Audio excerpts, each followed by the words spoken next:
Pete, are you there? Okay. Seeing a whole lot of different messages on my screen that were confusing me. Yes, Oh, that's okay. I'm here. Did you want to introduce yourself really quick? Sure, I'm Pete Magee, Integrated Land Services, former chair of GIS Colorado, and been around the block more than once. So I'll be following up after Maggie gives an excellent presentation. And with that, take it away, Maggie. Okay. Cool. So the census is an important event that happens every 10 years in US history. Pete and I are going to go over the history of the census and what it means for us as GIS professionals. So let's begin. So let's go over how the census started. The census was enacted through the 1790 Census Act, but was also a requirement of Article 1, Section 2 of the Constitution, which requires a decennial census of the population for the purpose of appointment of the House of Representatives and the federal tax burden. A little over a year after George Washington was inaugurated and before the second session of the first Congress ended in 1790, the census began. Throughout history, the United States has had 24 censuses. The Census Act of 1790 was passed on March 1st of that year and provided the instructions for the first census. The people who were responsible for collecting the census data were called marshals, and the people who helped them were called assistants. Thomas Jefferson, as a Secretary of State, was the ruler of the marshals and the assistants, and basically was responsible for overseeing them. As a country, we've grown a lot from the census in 1790. As states were added to the Union and extensions were filed to the Census Act of 1790.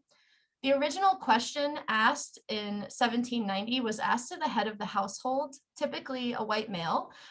They were asked the number of inhabitants in their household under the categories listed in the slide. A lot of these questions were because of military, so you'll see at the age of 16, basically that was because of the age to serve. They've changed, these questions have obviously changed throughout the years, and they've been controversial at times. So how many people were surveyed? Well, the first count, the final count for the first census was actually 3.9 million people, which was shocking to me. Jefferson and Washington thought that that was a gross underestimate. So for the next few slides, we're going to talk about the history of the census. And since we're all map people, I dropped a link in the chat where you guys can click and see some interesting maps that I found of the US during every census that was given. So starting in 1800, the theme included more states and territories being added to the census, and you'll see it in those maps. The trend continued well into the 20th century. Starting in 1800, the timeline to respond to the census was extended to 9 months. In 1861, when the Civil War started, accurate information from the census became ever more important to the US government. Some of that information from the 1860 census was used in the Civil War to help the Union. In 1870, it was required by law to respond to the census, which is the same as today. In 1870, the tally system became way too burdensome. Who can possibly tally over 1 million people? It just seems like way too many lines to me. So the problem was helped with the development of a rudimentary tallying system invented by the Census Office. In 1880, marshals and their assistants were completely done away with, and officers and enumerators took their place. In 1890, the enumerators were given maps for the first time, which was super exciting. And this census also included a much greater number of people and questions than ever before. For the first time, ethnicity and race were asked about. There was also technological advancements made in the tabulation of the census. First was the Seton device, which was used in 1870 and 1880. And this device led to slow processing, and the 1880 census results were not able to be delivered until almost a decade later. Then the census put out this contest to the nation for someone to develop a counting machine that was much quicker. Well, a Census Bureau employee named Herman Hollerith won the contest. He created this device called the Hollerith machine. It worked through a series of 4 components and led to the census that year being under budget and somewhat and basically having the results come out so much quicker. Herman Hollerith became famous off of this invention. He went on to find a company called the Tabulating Machine Company, and 20 years later, the company became the International Business Machine, which we know today to be IBM. Moving into the 20th century. So the 1910 census was delayed due to a disgruntled man known as Teddy Roosevelt. Teddy decided that enumerators should be hired through the civil service system, and there was a political fight about it. No surprise here, but Teddy Roosevelt won the fight. It led to the census being delayed that year, but a product of the fight was the census workforce being expanded dramatically. In 1910, the census also changed Census Day to April 15th. The change was made because the census director feared that people would be away at their vacation homes by June 1st, which is a nice thought. In the Roaring 20s, the census caught up with the nomadic and migrant people.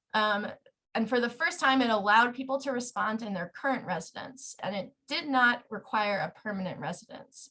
Although it wasn't until 1950 that US citizens living abroad were able to fill out the census. Also in 1950, the UNIVAC system, or Universal Automatic Computer, was first used to tabulate some results. In 1960, the first census by mail took place, and computers processed all of the data. FOSDIC, or the Film Optical Sensing Device for Input to Computers, was used specifically in 1960. Computerized address lists were generated to mail out the census, and to communicate results, a production series of computer tapes called counts contains the complete data count for all the block groups. So everyone had access to that if they wanted to. In 1980, the results of the mailback system that started in the 60s and 70s turned out to be wonderful. So they stuck with that. The advertising in 1980 was amped up to get more people to respond. States developed a network within themselves to create shared data programs consisting of 1,200 state organizations.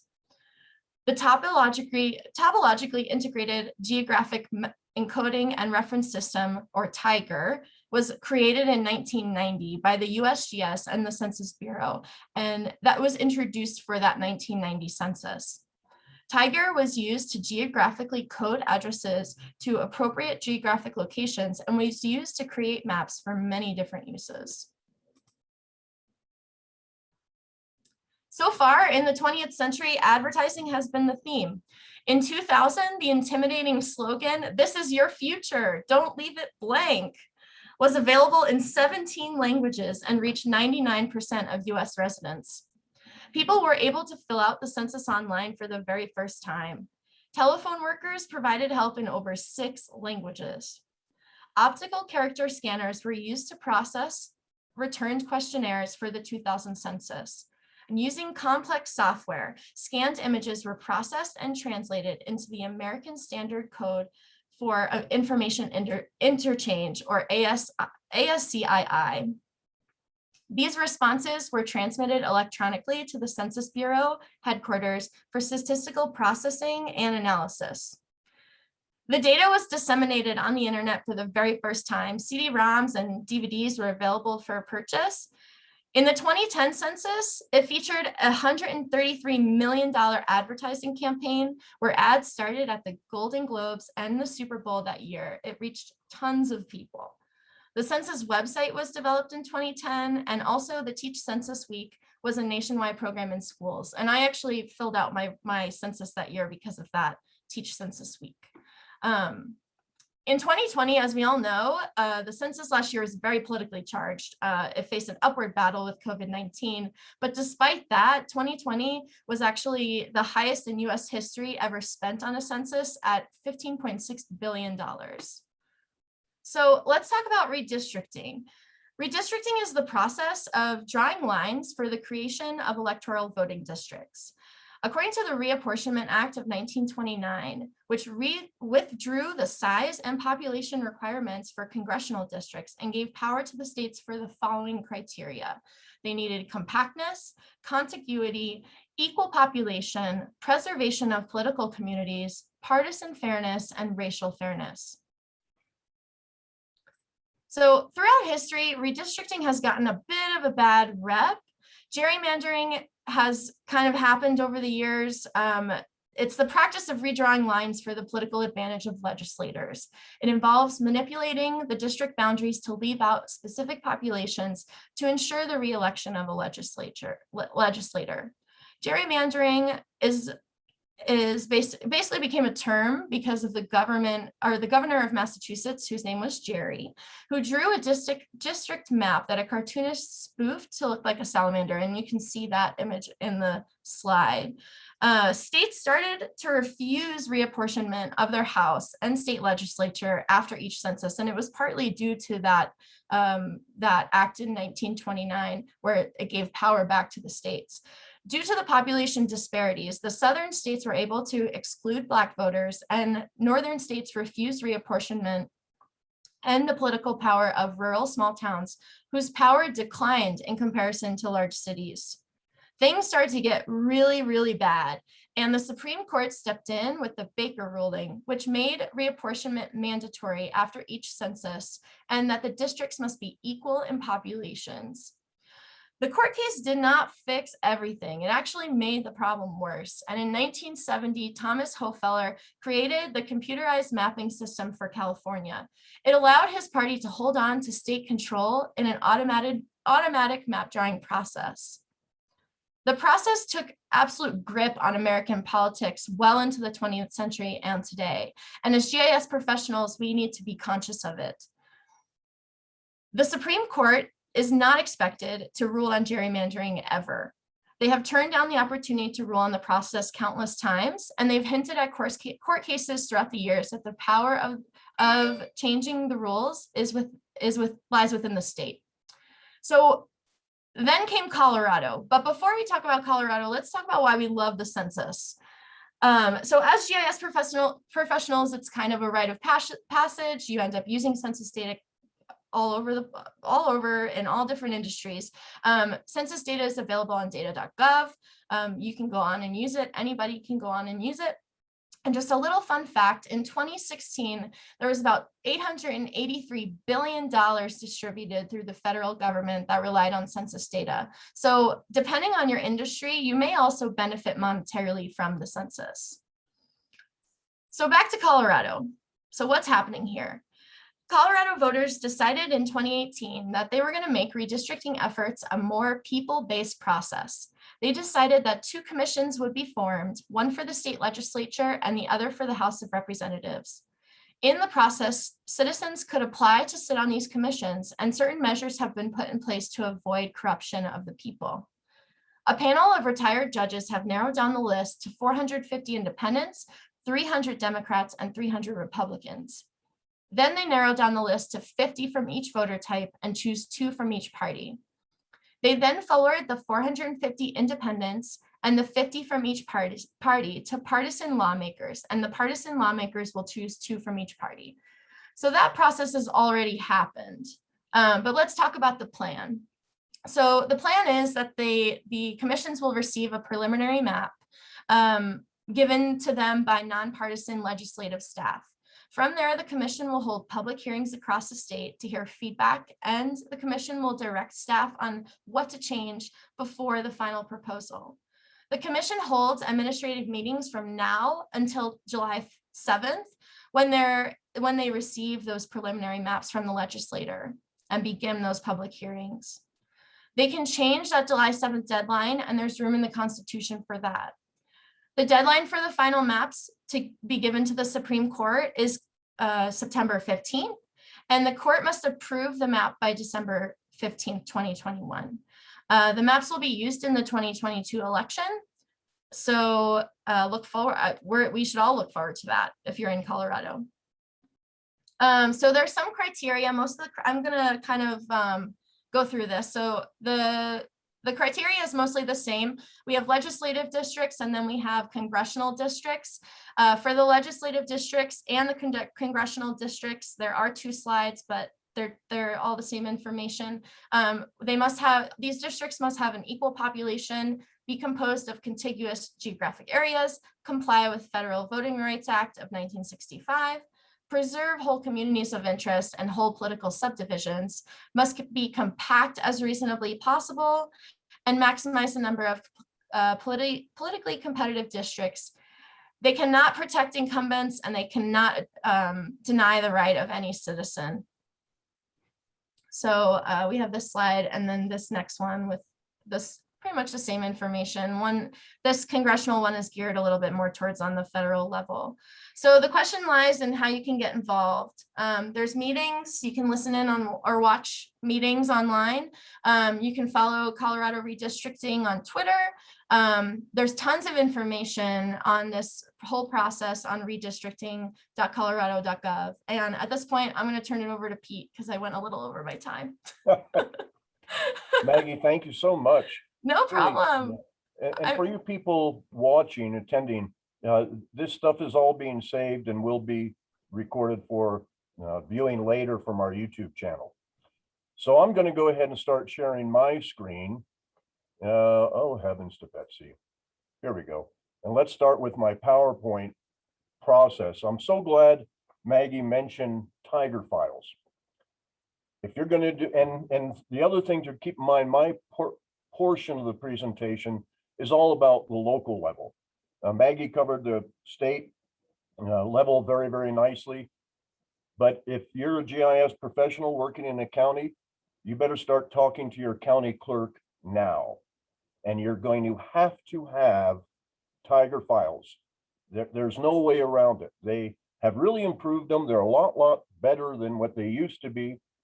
I've been through the 2000 redistricting at a local level for 6 counties, and I've been through the 2010 redistricting for 6 counties. I can't say I'm a professional at it because with 10 years in between, you forget more than you realize. But these links, and again, these will be preserved in the recording, is where you get the information. Let's look at actually what Tiger files are.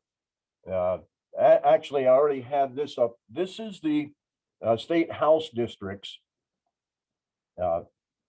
And when we talk about gerrymandering, I think this little sliver up here, up along the highway, is probably a really good example of it at the local level. But let's go ahead and look at what our Tiger files actually look like. This is the state of Colorado. Pete, I think I don't see a map on your, should we be seeing a map? I don't know if anyone else. Oh, you know what I didn't do? Sorry. That's okay. How do I get back to that? Let's see here. You're not seeing, what are you still seeing? My presentation? Yeah, your presentation. Thanks for letting me know that. No problem. How do you get to the other thing? You may have to reshare your screen and click. Okay, stop sharing, then share again. Yeah, the screen and then not the window.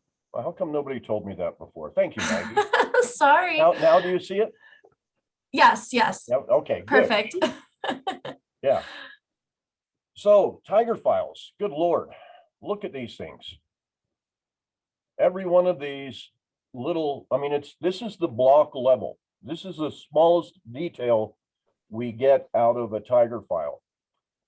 And I'm going to point out the most important feature of them at this level is the Geo ID 20. This is what's going to link these blocks, these polygons, to your census data when that is released. And I have some examples of, let's see, what that looks like when it is released.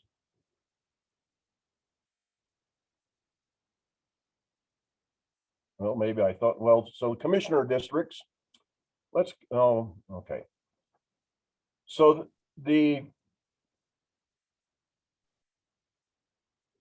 commissioner districts, if you'll notice, follow the census lines, the tiger file lines quite nicely. And that's the whole secret behind this. And this is why I say you've got to have these tiger files. Each one of these blocks will have, when the census comes out, you'll have your total population, housing units, number of individuals, blah, blah, blah. And so to assess whether your commissioner district by state statutes needs to have as equally amount of people as possible, you end up doing these analyses based on the census on the tiger blocks. Let me get another slide up here. This is what I did in 2010 in Castilla County. And let's see if I can zoom in on the, yeah, we're getting there. Now, are you seeing Plan 1? Okay, thank you, Maggie. No problem. So this was the distribution of the population prior to changing the commissioner districts. Now, notice by state law, you need to be less than 5% difference between the maximum and the minimum value and this was just Plan 1, where I was able to reduce it down to just under 3%. These are the census blocks labeled with the number of population, total population in each block. ESR, I used to have a fairly sweet tool for redistricting. I don't know what their policy is this year. I understand the state has bought it, but it would allow you to switch blocks from one district to another, change the numbers of total population on the fly. You can probably achieve the same thing right now with the dashboard. I ended up doing 5 of these different plans for Castilla County alone. Come on, zoom out. Sorry, so this was Plan 2. We went through all of this with them, and it was interesting. One of the hardest things you may come across is finding your base maps, a map of the commissioner district. As it turns out, I had to go back to the 1960s to find the commissioner districts for, let's say, Alamosa County. Castilla County was slightly different in the way they handled it. They divvied up their commissioner districts based on road mileage. Castilla County has one of the highest number of road miles maintained by a county in the state of Colorado. Hence their road and bridge department, because of HUTF funding, highway user tax fund funding, is the financially the most important department in the county. Hence, the commissioners thought each commissioner should be in charge of one segment of road and bridge. These 3 colors was the original distribution of commissioner districts based on road miles. When we look at population, these are address points. You can see it's pretty well unbalanced. So, and interestingly enough, they all wanted to have a certain number of roads to their district. So the new district, now those are the road colors, and where did I put it? Voting precincts, post, there it is. These are this is a new alignment of commissioner districts in Castilla County. Now I'm going to go ahead and stop sharing at that point. Now, one last, do my next slide. So again, as Maggie said, if you want to be involved, go ahead and follow these instructions that she suggested. And also, if you need any help feel free to contact me or Maggie, or actually anybody with GIS Colorado to that matter, and we can perhaps help you, figure out what you need to do or not need to do. One last comment. The 2010 Tiger files do not align perfectly with the 2020. There's been some changes. The GeoID numbers have changed, so don't think that you can do a some sort of slick match with the old GeoID numbers. You've got to use the current ones. And with that, if anybody has any questions or comments, we'll open that up to the participants, the attendees and whatnot, if they have any.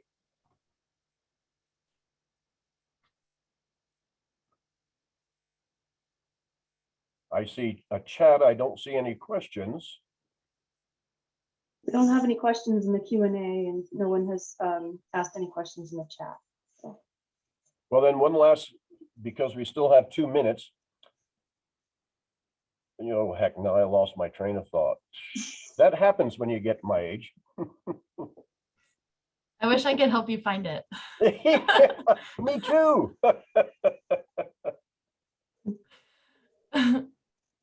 Well, if you think of it, Pete, Yeah. put it in the chat. Put it in the chat I'd be box. really interested if somebody develops a slick dashboard product through Pro to do what the redistricting did. Basically, it's just a visual presentation, and as you change blocks from one precinct or one commissioner district to the other, the total count of population changes also. We did that in 2000 with the city of Alamosa and their wards. Wards were based on voter registration, having an equal number of active voters, much like what our precincts are being now. And that was a little bit more challenging because you have to get with your clerk and somehow get score data out of the clerk. And that becomes a sensitive process. And I'll leave it at that.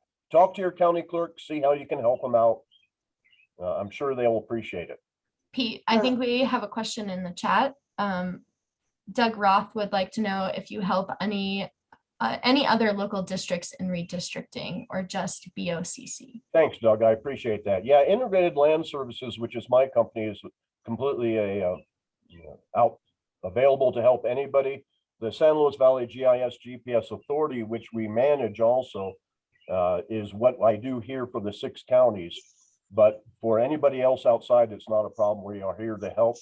I welcome the opportunity to get outside of the valley too. So yeah, thanks, Doug. Appreciate that. And Pete, Rachel Medina also asked, is GIS Colorado going to be able to help the counties without GIS for redistricting? Yeah, that's a good one, Rachel. And we are trying to do that and trying to make ourselves more of a presence, if you will, in terms of helping the counties that don't have so much GIS expertise or GIS support. So yeah, definitely we would like to do that. So if you're listening and think you need help, GIS Colorado, myself, I'll turn you all to the same place. Thank you. Okay, I think that's all the questions. We'll just move right on. Thank you, Maggie and Pete. Thank you, everyone. Yeah. Thank you, guys. And next up, we have Brian Soliday from VoxelMaps. And good morning. hello. All right. Hi, Brian. Let me start. So again, want to thank everybody for participating. I'm Brian Soliday with VoxelMaps, and I'm located near Frederick, Colorado. And I thought I'd just share a couple photos that myself and my son-in-law took this week up just from my backyard and then from his drive home. We had a very interesting week here with the tornado. Good thing is that it spent most of its time in the very rural parts of Will County, so not many people were seriously, somewhat, but not too much. All right. Just validating you can see my screen correctly. We see your slideshow view. Yeah.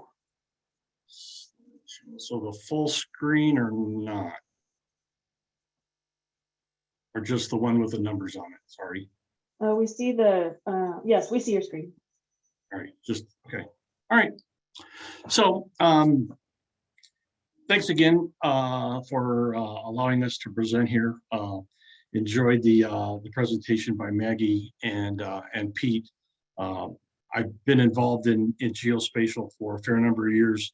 When you brought up that the Tiger files were started in 1990, my first position in geospatial was when I was in graduate school, and I was utilizing GBF DIME files, dual independent map and coding stuff. So that I'm kind of dating myself, but it was a good presentation, guys. Thanks.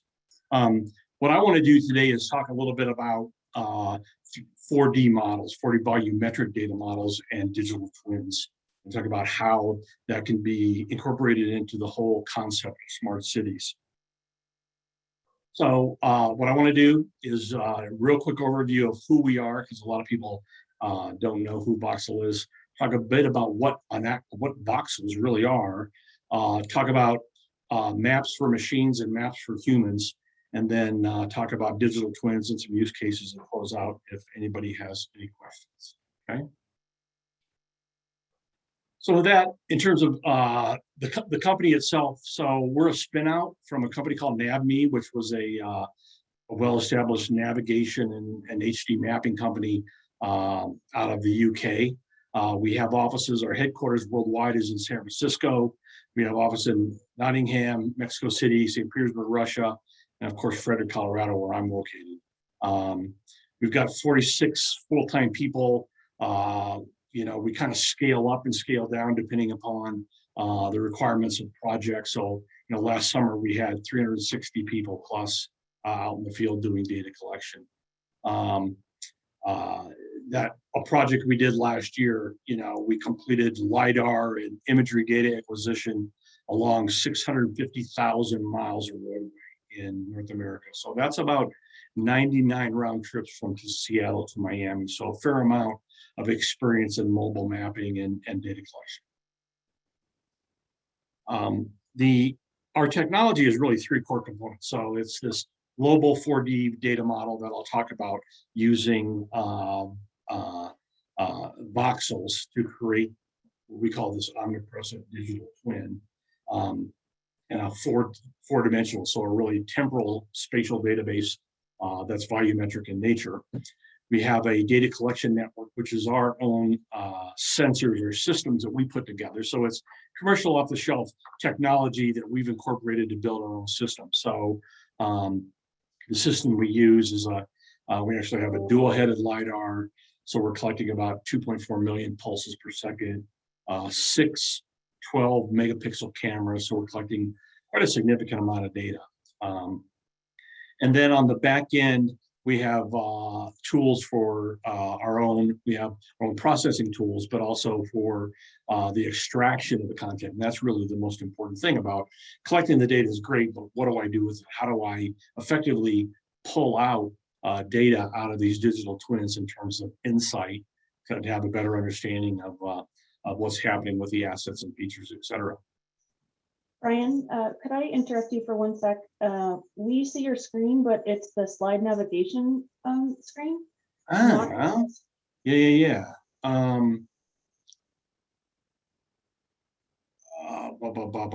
And that's fine. I just wanted to make sure that's what No. That's what I was asking about before. Sorry. Sorry about that. No, there we go. Okay, great. All right. So now it's cool. Now it's the full screen. Yep. All right, cool. Thank you. Appreciate it. All right. So in terms of our approach, so basically what we do is we create this multi-resolution voxel occupancy, MRVOG, right? So just think of a model where it's Earth-centered, Earth-fixed, and it's a series of three-dimensional pixels, so a cube, basically. So we've created this spatial database of these cubes, and what we're doing is we're storing everything at 1 centimeter. So you could, you know, voxels are used across multiple industries. You can get really fine detail. We store everything at approximately 1 centimeter, and then the spatial accuracy is anywhere from 4 to 10 centimeters in terms of absolute accuracy. So basically what this does is it creates a global volumetric addressing system that then as we collect data, our customer provides us data that they collected with their own systems, aerial, whatever, we can put that into the database.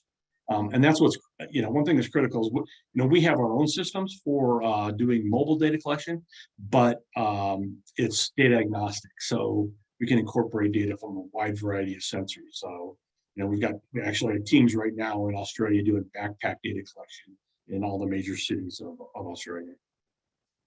So why voxels? So, voxels can represent really complex object in these reducible discrete units. And so anybody that's a Minecraft player, I'm not, but if you are, you understand what voxels are. That's what they use in Minecraft to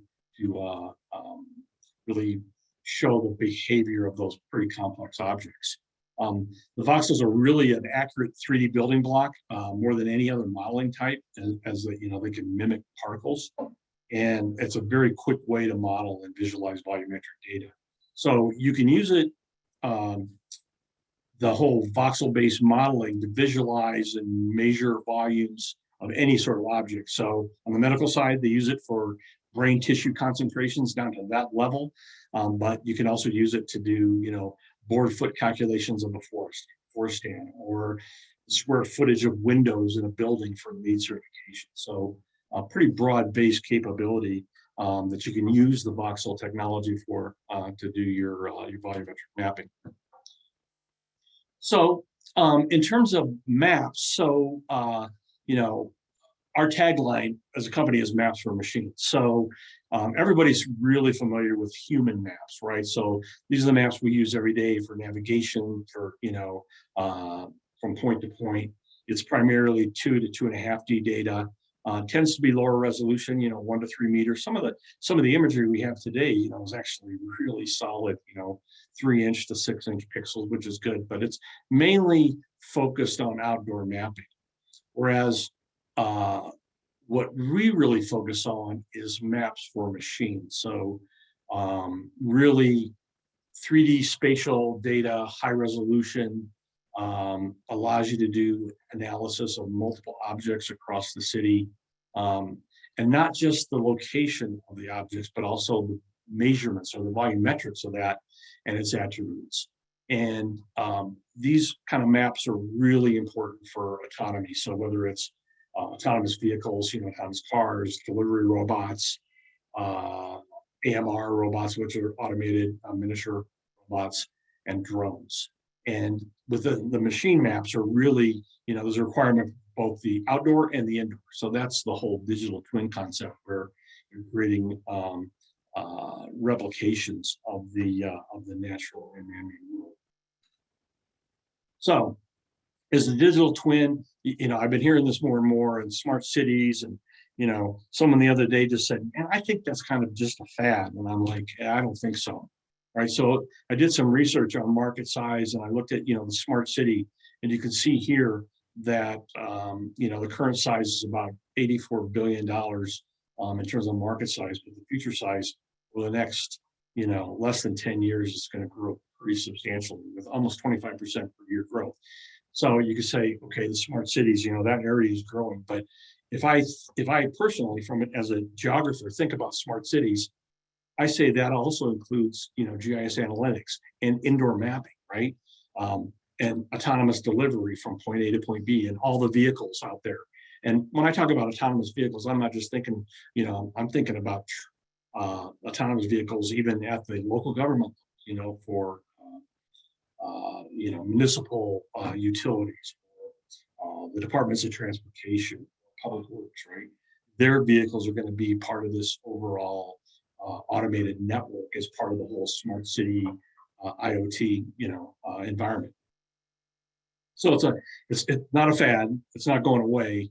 It's going to be a part of everybody's everyday life, which on the geography side, it's kind of a cool thing. So not all digital twins are equal, right? And so just because somebody says it's a digital twin doesn't mean it's an exact replica.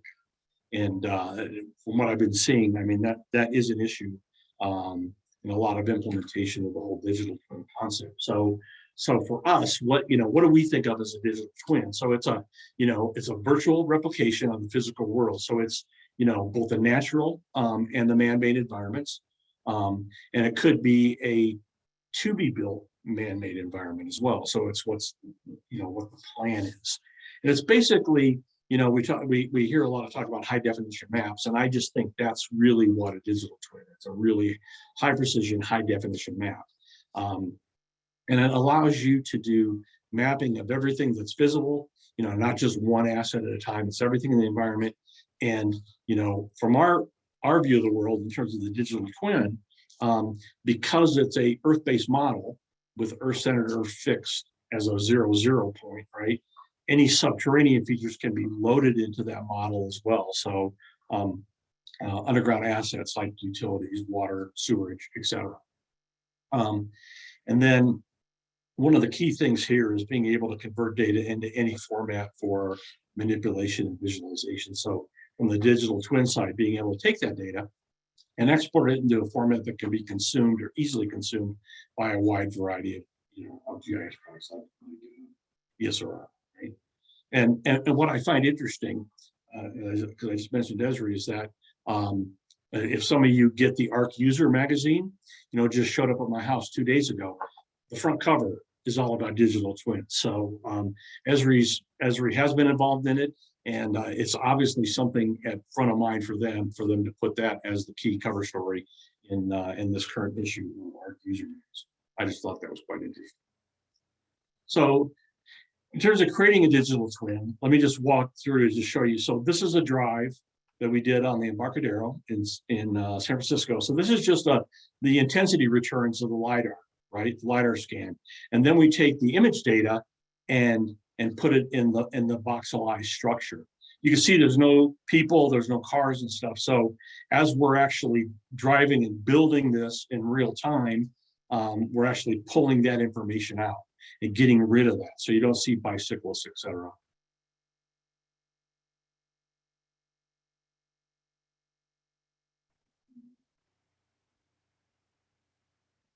Died on me, but and then it should go into the model of then extraction or identification of features. So once we create the model, this digital twin model,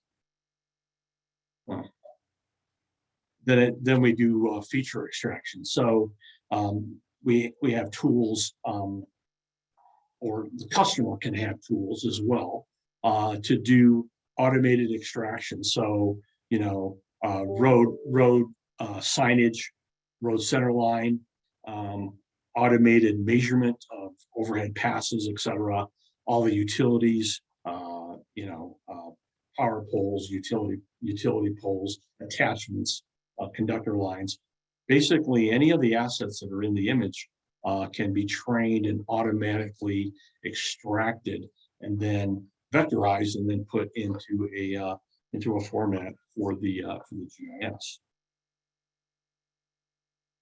So what does this mean for us in the geospatial industry? Excuse me. So a couple things. So, in terms of creating high definition maps today, so, it's really a data collection via, a wide variety of mobile mapping systems. So, I mean, this happens to be ours, but, today there's a lot of different organizations out there doing data collection to create these models, right? Then what happens is it's a lot of data. So many times these hard drives are physically shipped to data centers, then download that data, do the raw data processing, corrections, any sort of data alignment, PPK corrections to make sure you have great absolute accuracy, and then we do the, with our voxel, we do the data merging. And then the next step is to do this AI feature extraction, right? Where you're pulling out features, roadways, closed lanes, right? Of a roadway or whatever street furniture or assets in the right of way, et cetera, and create that HD map, right? And then, effectively, then it can be provided as an updated map for you and I on our phone when we're using Google Maps, right, to go from point A to point B. But one of the important things is to have that into vehicles on the road, right? So their maps are updated and displayed in the vehicles. Thing is it takes about, in a good scenario, it's about a month, right? By the time you do the data collection, the time that you actually have the updated map in the vehicle. So what's happening now is a new model for this. And we've been doing some tests with some of the major players in the space. So having the same sort of environment, doing the road data collection with the same sensors, et cetera, except now we have Wi-Fi within the vehicle. So initially, we're doing the collection, some limited processing on the device itself in the vehicle, and then 5G. We 5G the LiDAR data to what's called 5G Edge, and this happens to be a Verizon product, and they have an implementation of AWS's wavelength, and basically AWS wavelength is putting the processing power as close to the mobile device as possible. So basically, at the Verizon's 5G center, right, having a AWS instance there. So it's not going through, it's going through the network to Verizon and it's processed there and then back, right? Instead of having to go off to AWS and back. So it's very low latency, and that's really what's required, right? Is to do things fast in this space. So then once the data is processed into a 3D model, then it can be 5G back to the vehicle. So they're getting an updated map and dynamic road changes and, looking at, what's happening in real time. If there's been a change to the road closures, any sort of, new signage, whatever, can be displayed and delivered back to the vehicle. And that, the reason this is being able to be done now, today, in limited form is because the 5G bandwidths are increasing, and then this thing called MEC, which is multi-access edge computing. So actually, like I mentioned before, with the wavelength product from AWS, it does allow that. Problem is that the coverage of 5G isn't quite as dense as it's required, but it'll get there. So we've done this test. We demonstrated it to our customer 2 weeks ago. The turnaround time, 15 seconds. So from the time that we drive past a utility pole till the time that it's back in the vehicle, displayed on the device in the vehicle, was a 15-second turnaround. So very close to near real-time processing to create this digital twin of the environment. Okay. So, for smart cities, high definition maps and digital twins are really going to be required if you're going to talk about really having smart cities. And I'll throw this out there. I've seen it in a couple of places. Instead of smart cities, smart communities. So people are starting to use that instead of the smart city concept. Talk about smart communities. So, the requirement for this in terms of the digital twins, is a content different than the GPS maps or the ones that we can interpret. So generating maps for machines is really critical. So that's kind of what our focus has been. And for, autonomous driving to become a reality, this is required, right? And again, it's for everything that's happening in the city and city services.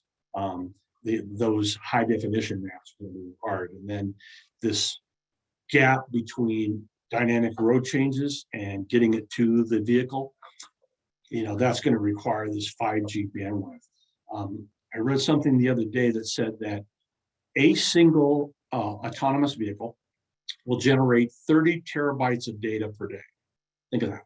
That is 3,000 times the storage capacity of Twitter per day in one vehicle. So you think about thousands and tens of thousands of these vehicles on the road, the amount of data that's going to be passing through that 5G network and the requirement for 5G bandwidth is going to be pretty incredible. So let me share a video here. This just shows we drove an area, including the Bay Bridge and the Embarcadero. Then you can colorize it using the imagery, do classification, and then from those classifications, do vectorization. And from that, then I can start pulling off pieces, layering basically, say, what am I really interested in, right? And so just analyzing and looking and utilizing the data for those particular assets and features. And that can all be done in an automated fashion using the, this whole AI and machine learning based on these digital twin models. So let's just talk about a couple of use cases. So installation compliance. So for local government, looking for equipment installation and change detection on their assets. So that's one of the real critical things about this 4D volumetric mapping is being able to go back and do inventory over time or change detection over time. So a lot of the activity that we do is based on that. And, in this case, the city's looking at things for like non-compliance. Another use case. So this case, we had a customer that was, we had driven a city for them, actually San Francisco, and then they had contracted with people to put up these 5G antennas, and they wanted to make sure they were in the right location. So we redrove, and all they wanted to know was, tell me where these antennas are placed. Give me that pole of where those antennas are placed. So they didn't want the rest of the data. All they wanted was pole location and an image of that. And so that's basically what we did. We trained the algorithm to identify the 5G antennas from different angles, and then it automatically goes through and pulls those out, creates a vector product with a point, and delivers it to the customer. Automated HD map creation, and for vehicle navigation, it's not just roadways and center lines and all the striping, et cetera, and the right of way. It's also signage, right? And signage can be really important. We did a study for a group, and we actually collected 7 million signs, right? And so for them, they wanted to know all the signs, what the location were, what they look like. Give me a picture of that. Not only the location, give me a picture, a hard copy picture of it. But then we automated the extraction process as well. So we extracted those signs to create a spatial database, and then for them converted that into XML for delivery. Road network mapping, creation of these road networks for either autonomous vehicles or for local government organizations. And because it is high resolution LiDAR, you can also incorporate that into other like third-party products. Like RV Systems is one where they use the LiDAR and the roadways to tell you whether or not there's going to be blind spots ahead, right? So you need to slow down. It may say 45 miles an hour around that turn, but you need to slow it down a little, right? So a lot of intelligence being collected that is being used in the mapping side, but also in other third-party applications. And I mentioned 5G, before, how critical that's going to be for the whole smart city, smart community concept. But this was an app that a project that we just recently completed. And so what we did was we took signal attenuation models and the existing location of 5G towers and created models of where there was coverage in a specific area of a city. Okay. Not only did we do this, but for this customer, we actually created internal models of each one of their facilities, where their offices, and then did the signal attenuation through the windows, through the walls, et cetera, to come up with areas within the buildings where they had these 5G dead zones. So very powerful use of mapping technology, so they can identify where they're going to have dead zones. So they need to put in additional antennas. And then on the inside too, the inside of buildings, this whole autonomous mobile robot AMR sorts of applications. So we've been doing, collections with robots itself, or with backpacks, or handheld like GeoSlam sorts of technology, to build these models as part of a digital twin for them to use, for various applications. For a city, it could just be as simple as ADA compliance, and being able to go and identify areas and widths of doorways, etc. So lots of different uses for the technology in that case. So communities that tap into the power of the digital twins, 5G, and the whole that whole edge computing, going to really drive improvements in a lot of areas. And it's going to be in public safety, it's going to be in transit, the whole intelligent rail, intelligent roadway, utility side, as well as citizen engagement. So this public Wi-Fi access and emergency preparedness. So pretty broad applicability within the smart community world. But it's not just the digital twins. I think it's going to be the whole 5G bandwidth that's going to open up capabilities for a lot of different applications, including the real-time mapping stuff that I talked about earlier. So I know I'm really tight on time, but one thing I want to bring up is get active. Okay, so those of us, most of the people on this call are in Wyoming or Colorado. So it's a couple of coffees, right? Just in terms of a cost to get to join GIS Colorado or WyGISC. So I would just suggest get involved in those organizations, become a member. It's well worth it. GIS Colorado, we have in August coming up our summer meeting of the Redstone Inn in Redstone, Colorado. If you've never been there, you need to go there. And I'd suggest driving over McClure Pass if you want to see some great country. That's a great place. And then the fall conference for WyGISC is coming up as well. So Karen Rogers just announced that recently. It's going to be at the Cody Hotel in Cody, Wyoming. Nothing like driving through Wyoming in the fall. So there's an opportunity there for you. And then I thought I'd bring this up. There's an event happening next week called the Earth Archive Congress. And the Earth Archive is this initiative to create a digital twin of the planet. We're one of the primary sponsors of the Earth Archive. It's actually run by Dr. Chris Fischer out of Colorado State University. So somebody local here. This conference has speakers from across the globe, and it's free. So if you're interested, there's the link right there, eartharchivecongress.com. You can register for free and participate next week and listen to some of the interesting talks that are coming up. So with that, if there's any questions. There's one question. Can you see the Q&A, Brian? Yep, I just opened it up. So this is from Karen. Hi, Karen. Convincing local governments the cost is worth it, no doubt about it, especially with smaller local governments. But I think what I'm seeing is that the cost of acquisition is dropping, and that's going to help drive adoption.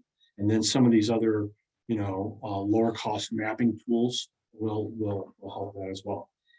And some of the cost benefit analysis of using this is well documented, but we have the same. I have the same problems with getting customers interested in creating a digital twin of their project area. Is cost based on the size of the project area? So that's another question. So is the cost based on the size of the project area? Yes, it is. At this point it is, as we're doing data collection. So, I didn't really get into, what we do as a company, really broad based, but we have new sensors, about a half a dozen of the new sensors arriving at the end of next month. And then by the end of the year, the plan is to have 70 of those on vehicles. And so as we're doing projects, that data is being collected. But if we're not on a project, those vehicles are going to be out in the top 100 cities in the U.S., driving those cities to create an accurate geospatial database. As I mentioned before, you know, last year we drove over 650,000 miles here in the US.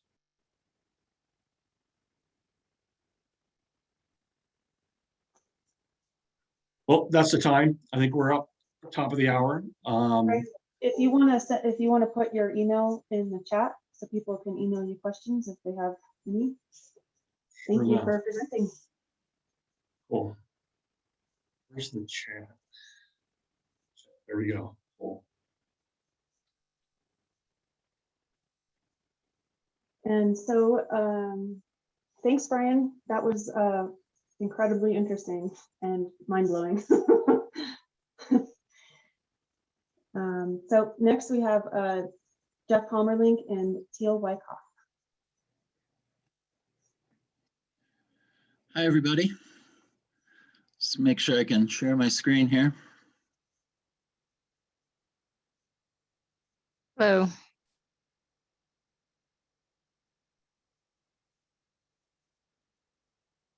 Everybody see the full screen version there now? We do. Yes. Great.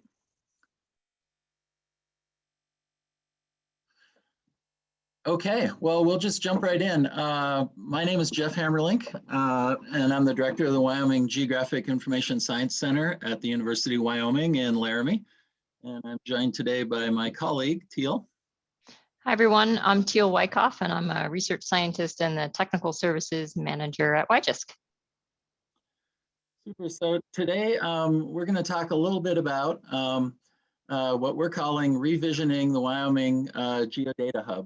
And first, I just want to say we're super happy WyGISC is to be a gold sponsor for this year's Elevations Summer Series. Just heard two great talks with Maggie and Pete and Brian. And I don't know if our topic will be mind-blowing, but maybe thought-provoking, if nothing else. So we look forward to interacting with you over the next 15 minutes or so about that.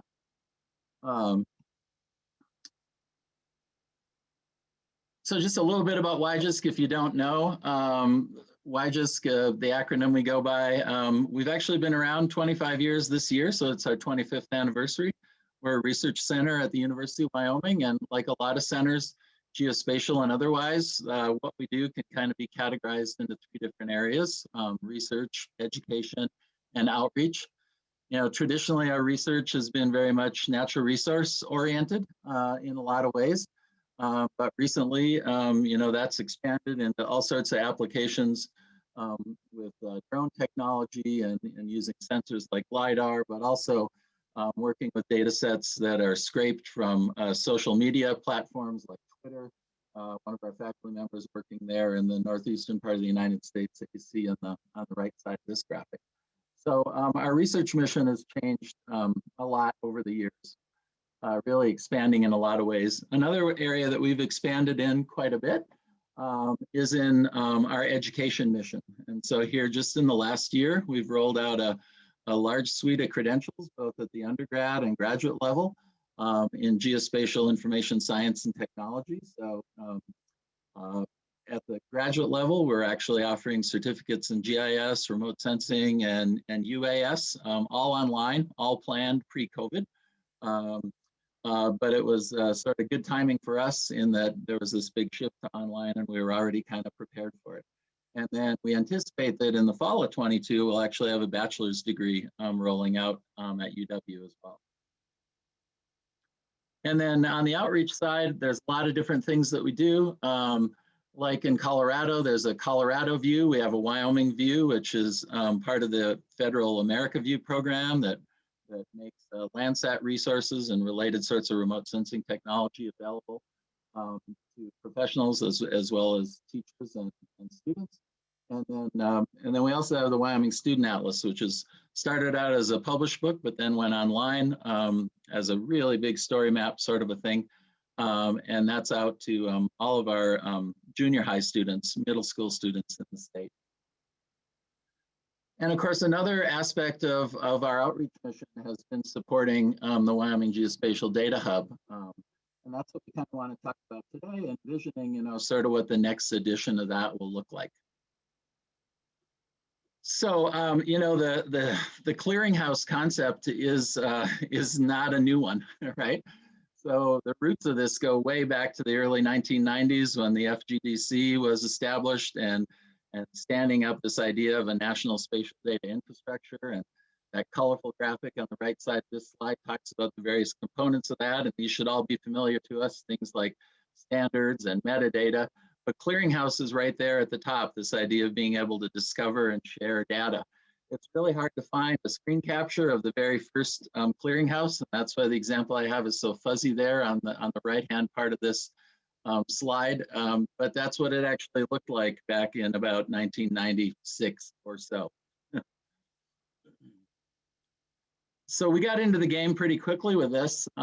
We were established in 1996 and we launched the Wyoming Natural Resource Data Clearinghouse in 1997. I think we were something like node 27 in the FGDC's NSDI Clearinghouse catalog. And this is sort of a cobbled together example, an old slide that shows what that interface looked like, everything tiled by 30 by 60 minute latitude and longitude. And so this kind of evolved over the years, right? So here in 2003, we fast forward and we have WyMap, the Wyoming Map Viewer, which had more of a graphical user interface to it. It looks pretty rudimentary today, right?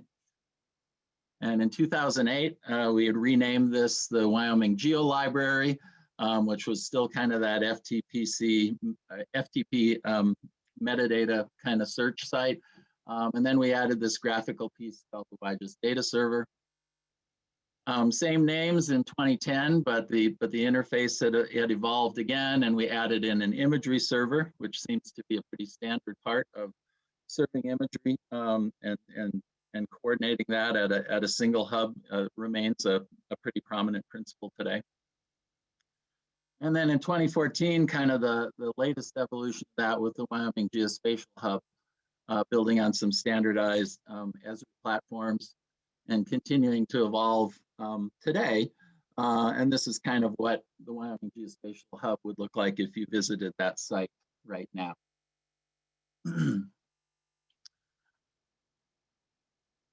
So the question then, you know, is really where do we go from here with a site like this?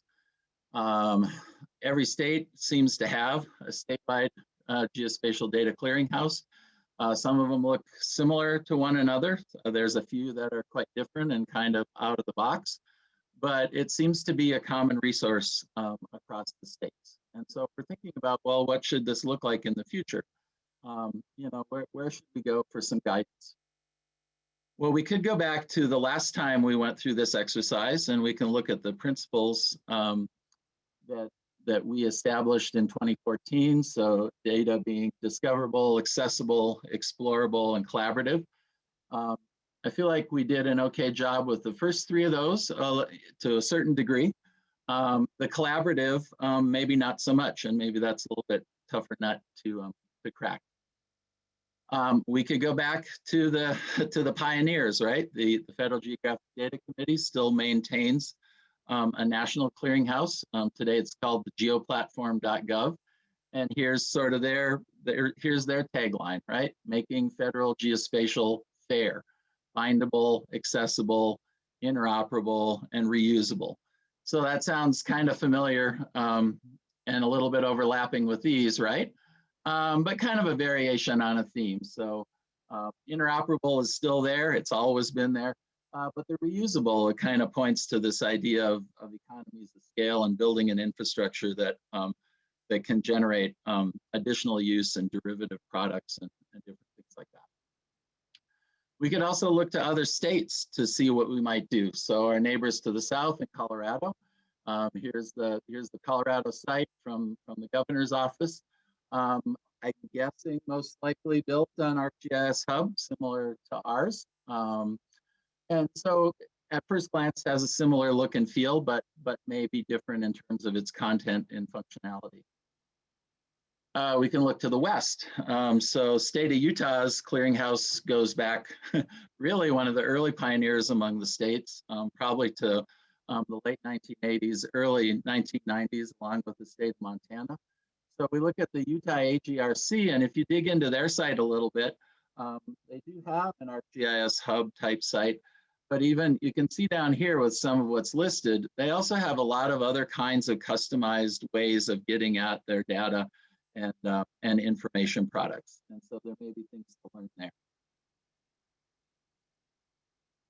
But at the end of the day, we kind of have to do what's right for Wyoming, right? And try to get at some of the unique challenges that we might face. And Teal and I thought we'd spend just a little bit of time having a conversation about that, if you will. And so maybe I will. Oops.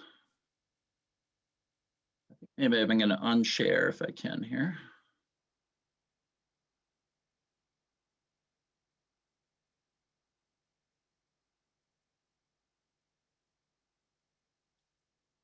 Yeah, it shrunk my window down so much. I guess I won't. But we can see Teal, I think, right? and so Teal, I'm just going to ask you, some of these principles have always held true, right? Discovery and access, statewide data sets, authoritative, framework kinds of things. Seems like everybody serves out statewide imagery because it's just more efficient that way. But the truth is, the data hub of today and tomorrow, it isn't really the warehouse of 1997. What are your thoughts on that?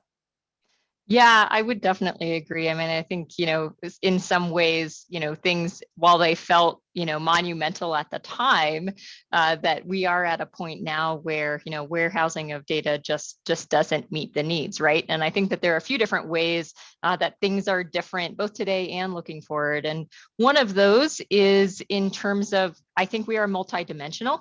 I think that, data come in a lot of formats and they need to be leveraged in a whole variety of ways, right? So we have things like needing to be able to support live map services, perhaps even in different formats. We also do still have some data that I would say classify as being warehoused and they need to be downloaded. And then we also have a variety of different, metadata records that potentially point to other online resources, right? So they're not necessarily directly live data. And then we also might have live data, but it might not be served by us, right? That might be being served by some of our other state agency partners. So those are all some differences that I would say, I think we sum up as really needing to be multidimensional to serve a variety of needs. One other comment there, I'd also say that we have a much broader audience, or we should at least be appealing to a broader audience, where in the past, we were really had the one audience of being the GIS professional, right? The folks who at the desktop level were really interacting with data. And I think today and moving forward, we really need to go beyond that. How do we meet the needs of the non-desktop GIS user? How do we meet the needs of those who need to use and interact with the data directly without actually having that level of expertise? Yeah, great. So there's a lot of different needs to try to address with that. And there are some platforms that are out there that make it pretty easy to stand up a clearinghouse site, and there's a lot of value in being able to do that. But there are also some things that maybe aren't served by a one-stop shop. So if you started to look at having to custom build some of this on your own, what are the challenges with that? Yeah, I completely agree. And in terms of challenges, I mean, I think that we may be a little bit unique in Wyoming in terms of, for us, we don't have, necessarily a dedicated GIS line of funding that can help support things in perpetuity. And so for us, it comes down to, if we choose to build something, and we build a custom tool, we also need to be able to commit to the resources to keep that up to date, right? I mean, we are definitely all, I think, on this call in a world of technology where we all absolutely recognize that things are changing literally every day. and every week and every month, et cetera. And so if we're going to go down a custom path, we need to be able to commit to that. I would also say of note is that, there are definitely some industry standards, and there are tools and resources that other groups and organizations have adopted. The Esri Hub, for example,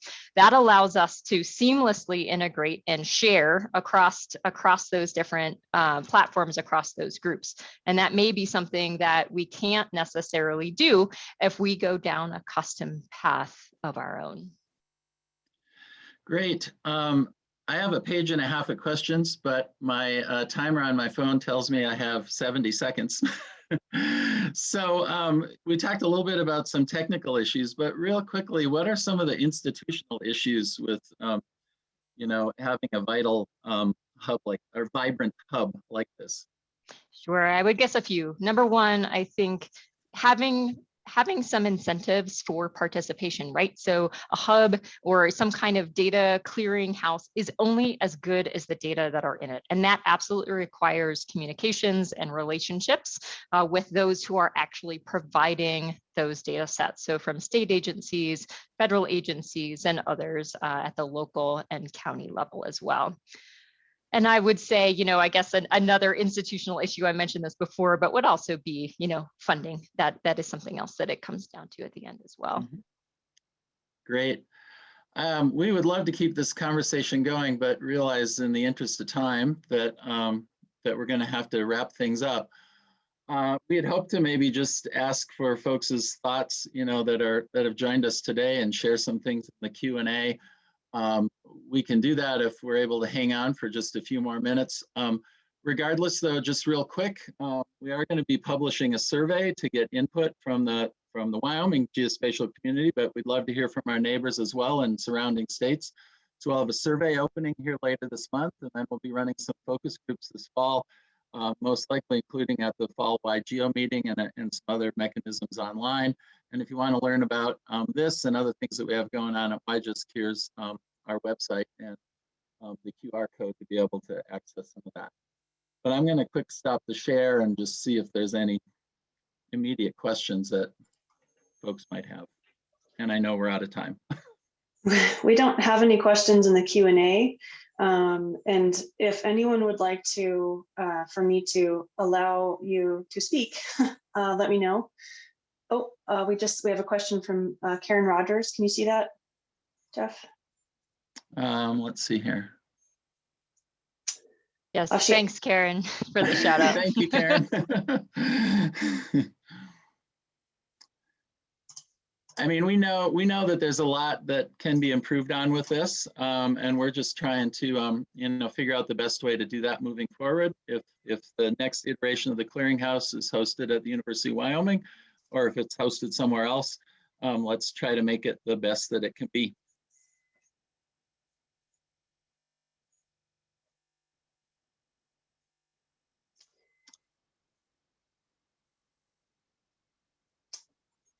Karen Rogers commented, the upcoming survey and user forums will be a great opportunity to move the needle.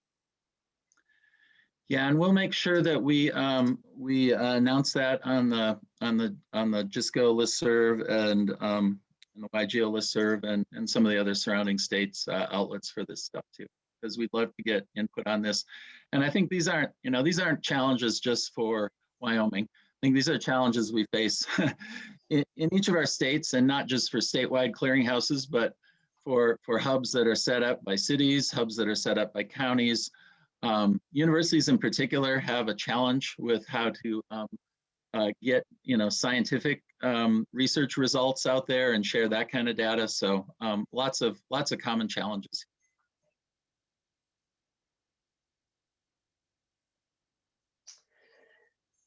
Okay, well, thank you, Jeff and Teal. I don't think we have any more questions. And then we have a break from 10:15 to 10:30. So you can stick around or jump back on. And we're going to have Jamie Chesser and Mary Fulton speak next at 10:30. Thanks so much.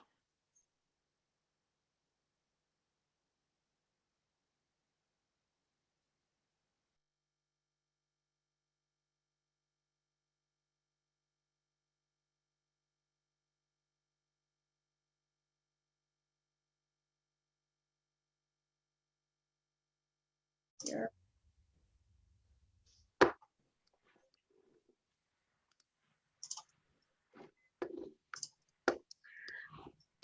Okay, welcome back. We're going to start our next presentation, and this will be Jamie Chesser, I believe, is starting.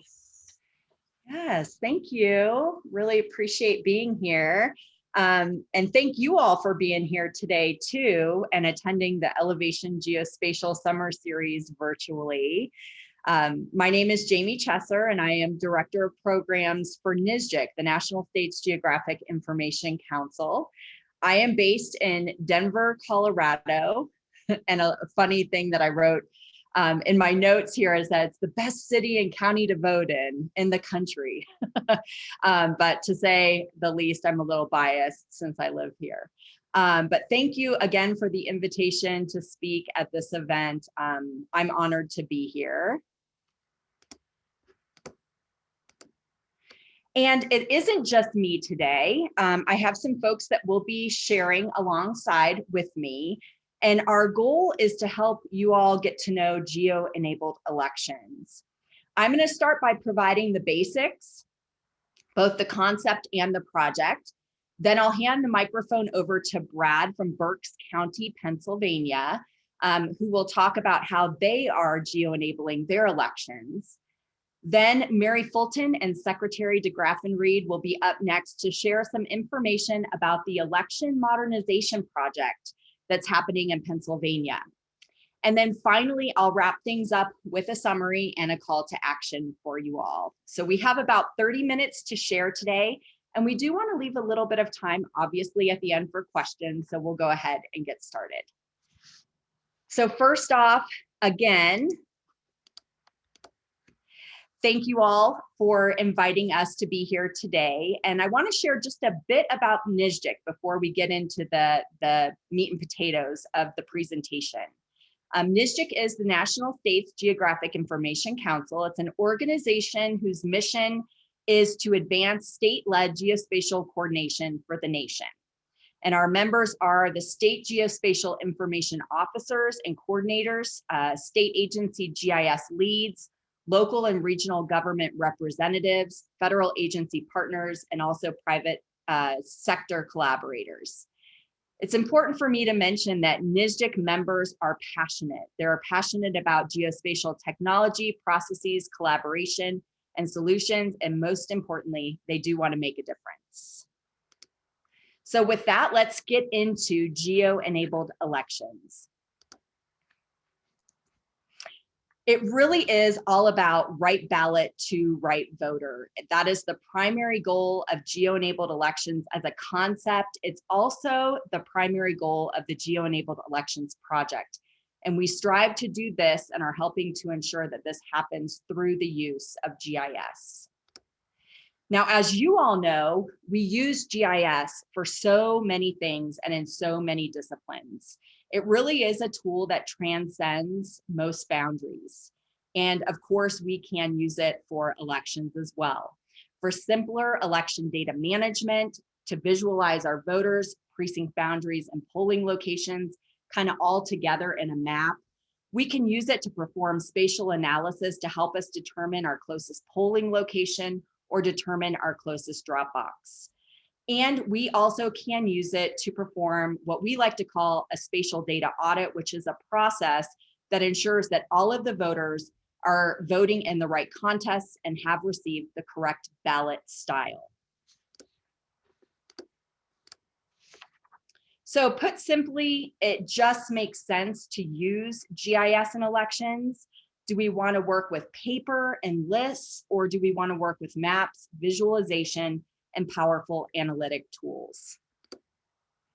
And truly, there is no catch. That is it in a nutshell. However, the team you put together to accomplish geo-enabled elections is really important. It's important to build a good team and a well-rounded team.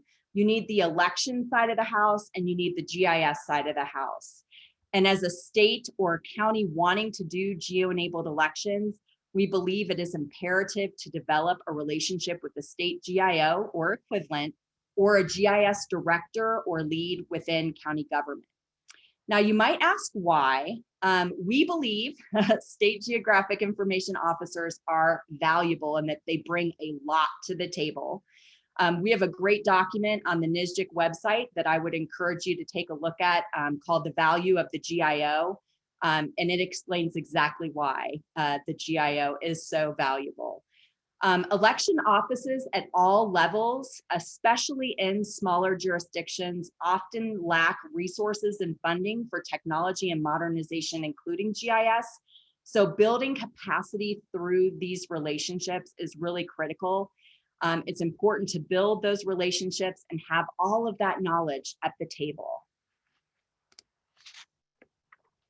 So the Geo-enabled elections project at NSGIC was born in late 2017. And again, we think this work is incredibly important and we need to complete GIS adoption and implementation in elections in every state. There's just too much at stake to do nothing. So with GIS and elections, we have accuracy, we have efficiency, we have transparency, and we ensure that that right ballot gets to the right voter. And what we see then in return is an increase in voter confidence. And I don't think anybody could argue that we don't need that right now. We need voter confidence right now. And we might even make an argument that increased voter confidence might also increase on some level citizen confidence in the government. So this is not a trivial undertaking, geo-enabling your elections. So in an effort to equip folks with resources and information, we created a one-stop shop, elections.nsgic.org. And we started with some best practices, which you see here on the screen, for implementing GIS in elections. And we developed them through discussions, summits, workshops, case studies, and pilot projects. And we put out two flavors, a best practices in brief, an 8-pager, so that folks could get a taste of what this is all about. And we also put out a best practices in detail, 16 pages, which provides a much more deep dive into the 5 best practices. And then in addition, as you can see on the screen here, we also have summary documents for each of the pilot project classes. So that's 2019 and 2020, as well as case studies documenting those states and counties who are geo-enabling their elections. And, you know, it's just really important to learn from those that have gone before us. So certainly the main pillar of this work are the best practices, but there are other legs of the stool. We think training is really important. So we put out a training series, live training series over the last month and a half. This training series will also be made into a self-paced asynchronous series so that folks can take it anytime, anywhere. We also think advocacy for geo-enabled elections is important. So we're developing model statute for states to review, absorb, and modify for their purposes. And I do give some links on the slides to access these documents and trainings. And then we are so proud, like the third pillar really of the Geo-enabled elections project is our pilot program. And we're so proud of the work of our pilot project teams. It is the pilots have really grown over the course of the 3 years. We started out 5 in 2019, we grew to 6 in 2020. And this year we have 12 pilots running right now during this time frame of March through September of this year. The program was built off of the best practices. It includes both state and county teams. The teams are comprised of a GIO or a county GIS lead or manager or professional, the state or county election director, and then any staff they desire to pull in to their project. And they work as a team to develop their goals and write out their plans. And their pilot project is 6 months in length. We hold check-in meetings with these teams for accountability purposes and to, you know, allow them to ask questions and share what they're coming up against. A lot of collaboration takes place. We have a mentor program, so we assign mentors to the different pilot projects. We also have a fellowship program within NSGIC for geo-enabled elections. And so we're able to place a GIS savvy person into these projects to help these folks do this work. And then we also have a great community, an online community called my.NSGIC, where the pilot projects can come and ask questions and add discussions and documents to share with one another.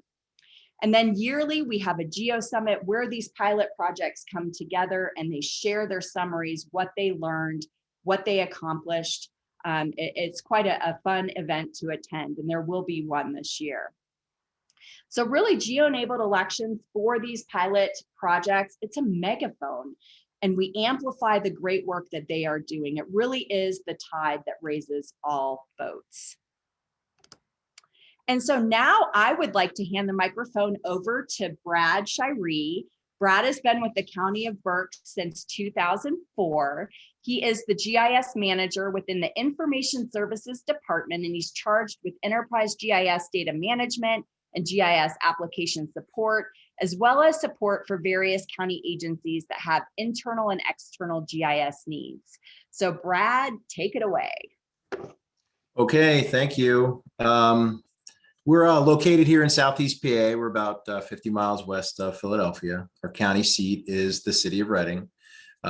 Reading Railroad monopoly fame for some of you out there. We got about 400,000 plus residents. And as Jeannie mentioned, I'm approaching 20 years of support for the Election Services Group, among other county departments. You want to hit the next one? Okay, upon my arrival at the county, GIS was sparingly used for election services work. We did some rudimentary maps were created for use internally, and not much was done to support the updating of elections data for the use regarding precinct splitting. GIS and maps were used in the legal description of boundaries that had to be submitted for state approval. But there was a need for us to provide better elections communication about voter precincts to the citizens, elected officials, and prospective candidates that existed in the county. So as time progressed, we developed more detailed mapping that would help answer those questions, those public inquiries that would come into the elections office. And utilizing our county's web presence, we pushed a lot of that information out, kind of in digital PDF form, so that individuals could utilize and download that information for their use. I'm going to go to the next slide. So around 2004, Pennsylvania implemented a statewide voter registration system called SURE. This is a system that is a table-based system containing street ranges with start and finish addresses on segmented and named streets that are broken down by municipalities and precincts. Provides details about what addressing is on what side of the road, because that's critical, because a street could be a dividing line between two different precincts. As with all presidential elections, 2004 was no different. High interest race. There were frequent and large voter registration drives that sought to bring in new, young and old voters to weigh in on that contest. This is obviously a trend we've seen continue for the last decade plus, and the county easily added thousands of newly registered voters on its roll during that election cycle. But those voters had nowhere to go. They had to go into the current alignment that existed, and that pushed the bounds of the voters that were registered in those precincts well beyond what the state typically would require or suggest. So this led to massive lines during that presidential election, 2, 3, 4 hours of wait time. We made the Philadelphia News. That's something our commissioners didn't want. Many people waited hours past poll closing time to cast their ballot. Okay, we'll go to the next slide. So in the 2005-06 timeframe, our commissioners, county administration, and by then our newly appointed election services director vowed not to have this occur again in 2008. So we had to put GIS to use to help whittle those numbers down in those precincts to ones that are to numbers that are more aligned with the Pennsylvania Department of State's recommended amount. We utilize Shore table extractions by municipality to begin that process. And by that time, our county centerline data was far enough advanced to provide accurate ranges for geocoding those registered voters. Working with the election staff, we were able to develop some what if scenarios to basically kind of block out a certain amount of registered voters in specific areas. And way back then, we started utilizing the ArcView districting extension to help us out. But then they wanted to tackle it at a municipal level, but the level of effort was more to focus on the areas where there were problems. And so over the last decade, dozen years plus, we've had some municipalities that have grown from 7 to 13 precincts, 5 to 12. That screenshot that you saw from the newspaper clipping from the Reading Eagle, that was Amity, that blossomed from 2 to 6. And we've had over 10 municipalities that went from 1 to 2 precincts. So over the last 15 years, we basically went from about 175 precincts to almost 210 today. All right, I'm gonna go to the next slide. So we're using GIS now to continue to make decisions at the election services level. We've developed more detailed mapping products. Our county maintained address point data has now even allowed for more accurate pinpoint location of those voter registration and modifications that have to occur for that group. Those data sets, the address point and centerline data, was originally created for emergency services, but the byproduct is that can provide more accurate information, not only for election services, but many other things that occur in county government. We've developed an application. If you want to hit the next slide too, Jamie. We've developed an internal application, as you can see a screenshot here, that allow for the election staff, the voter registrars, to make decisions about where people need to go. They can search by address, street name, owner, parcel ownership, to get them to really allow for the GIS to be a tool in their arsenal to answer those specific questions. As we at Berks County move forward, we're looking at potential other initiatives in the election outreach realm, including if and when the county may ever go to it, early voting centers, polling place finder applications, polling wait time applications. Many other jurisdictions across Pennsylvania and the US are already using some of this technology. I think one of the most important ones are dashboards where we can provide the results almost in near real time. That's something that the county is looking to utilize in the near future. Additionally, 2 other realms are basically in the election data management realm. We're already using GIS to support and provide for that authoritative precinct information that we can supply to the state. And then we're also looking forward to providing open data out to the public so that academics, journalists, even other staff within the organization can use it. And then lastly, I think a realm that's going to work out a lot for jurisdictions US-wide and statewide are monitoring operations on a daily basis on the election day. What's going on in the polling places, if there's needs that arise and come up. So with that, I'm going to throw it over to Mary. Berks County is looking forward to the next step of the process at the state. They're going to talk about that, and some of the GIS data that I presented here is probably going to drive the next things that are going to occur at Pennsylvania.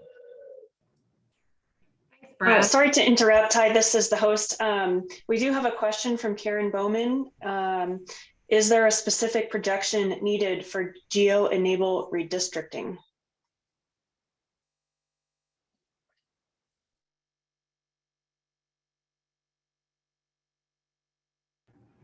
I'm not sure that we would have that answer right off the bat. That would probably be something that would be considered by whatever your organization is selecting as the projection. So thanks, Brad, for telling us about what was happening in Berks County that brought everyone to the realization that GIS could help your elections office. My role is as the state GIS coordinator for our Commonwealth agencies. And at the state level, we did not have integrated GIS within the state elections office.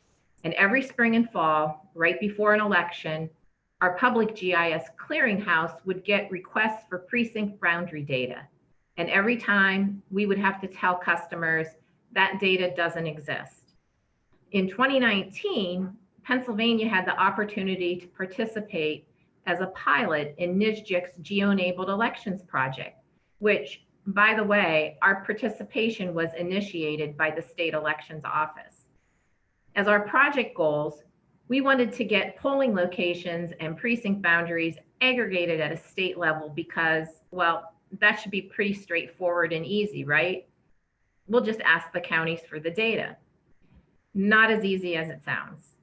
We struggled to get everyone internally on board, and we're thankful when the now acting Secretary of State, Veronica DeGraffenreid, came on board as a special executive to elections modernization. Veronica, can you tell us what happened after that?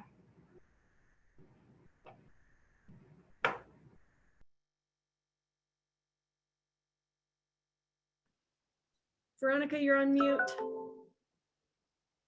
Veronica, you're on mute. Sorry about that. So why is the Secretary of the Commonwealth talking to you guys about geo-enabled elections and the use of GIS technology? And that's because it's what I did in my former state back in North Carolina. And then I had just the honor and pleasure of coming to the Commonwealth last year and this year becoming acting secretary. We are in the process of modernizing this state's elections management, voter registration, election management system. So Brad mentioned the Shore system, and the Shore system is quite old and really not capable of managing elections in 2021 and beyond.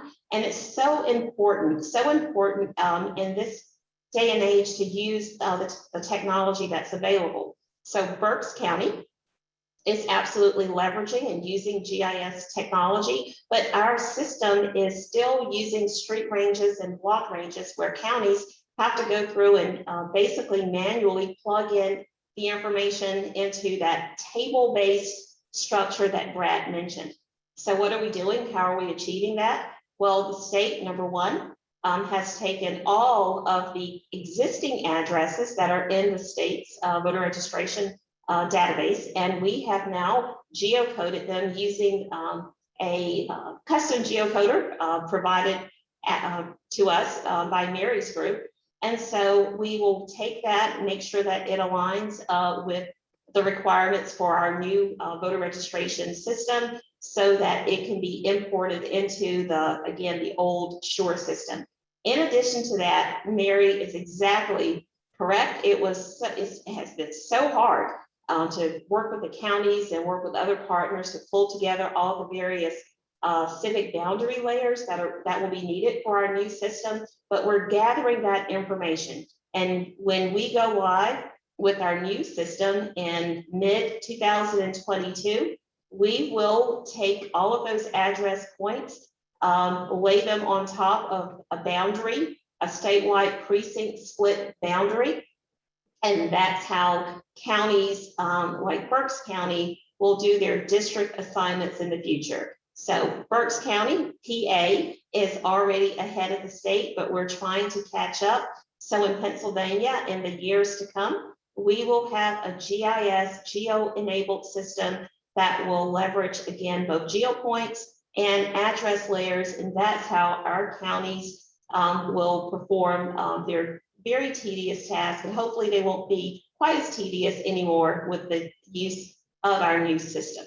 So I said all of that quickly because I just wanted to give you just a sneak peek into what Pennsylvania is doing. Happy to take any questions.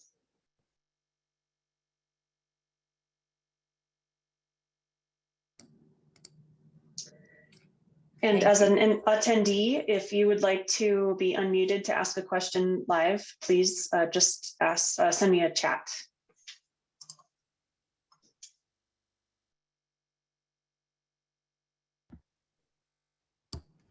Thank you. Thank you, everyone, especially the panelists here and everyone that's organizing this event.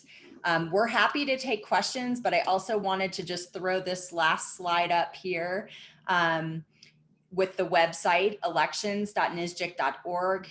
Please, go out to the website. You can learn more there, but more importantly, you have an opportunity to sign up and to stay in touch with the work that we're doing. My email is on the slide, as well as a Twitter handle. And just want to share that this is a movement. GIS and elections is here to stay. And as promised, I just wanted to provide a quick call to action. Let's the way this works is when county GIS professionals and election folks come together and we work together.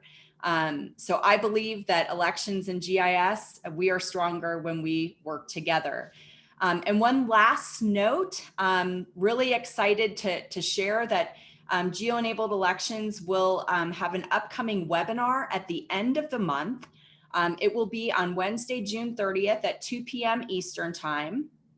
It's entitled Redistricting Using GIS in 2021, Extraordinary Challenges, Extraordinary Solutions. And we'll be joined by a fellow colleague of Veronica's from North Carolina, Ballot Chapuri, as well as Bert Gramberg in Utah, former GIO there, and the current GIO in Arkansas, Shelby Johnson. So I hope that you'll be able to join us for that. And with that, we'll open up the floor for questions.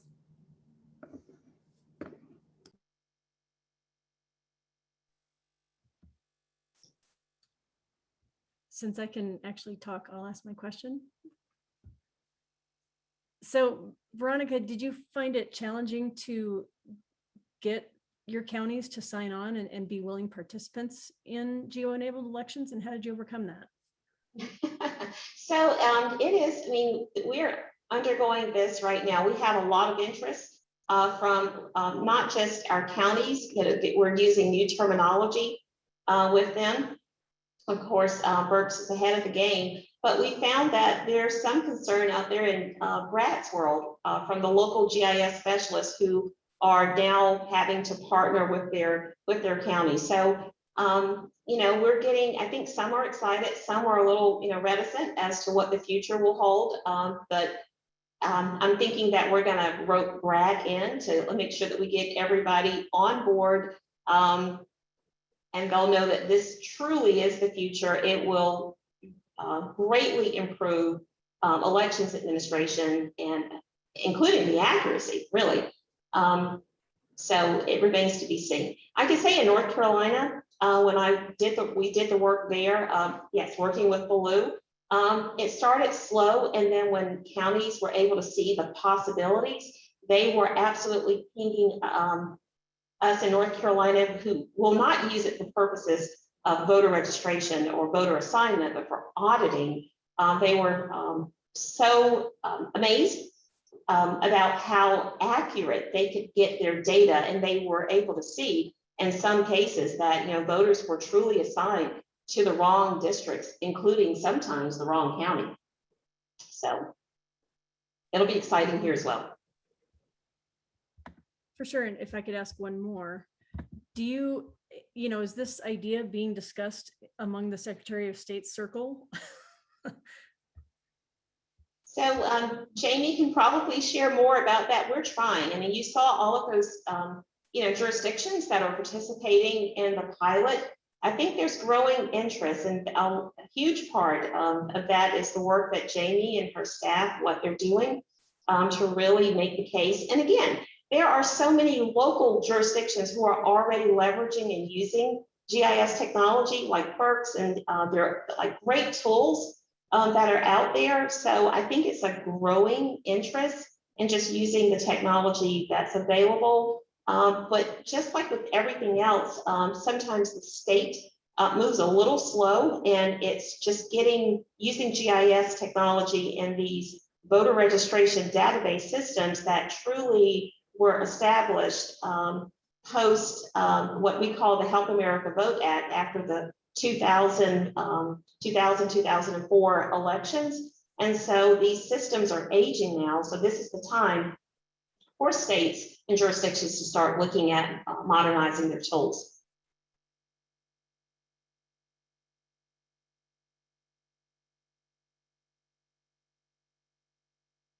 Any other questions? I can talk about this all day, and I'm sure Brad and Mary and Jamie, you guys can as well.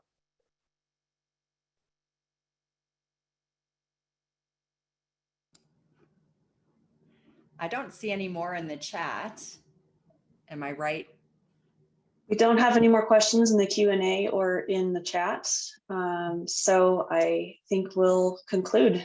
And thank you very There much was for one, I'm presenting. not quite sure, like, or maybe it was answered, like someone asking about whether counties in Wyoming are doing it.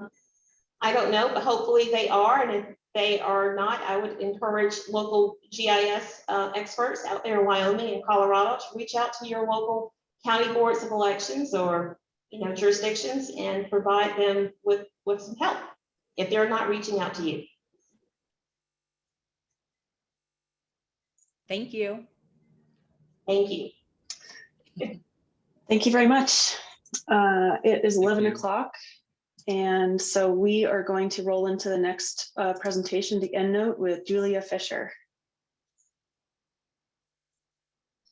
All right, I will take the privilege of introducing Julia. And again, thanks to Jamie and her crew, and Veronica, thank you so much again for taking the time to join us.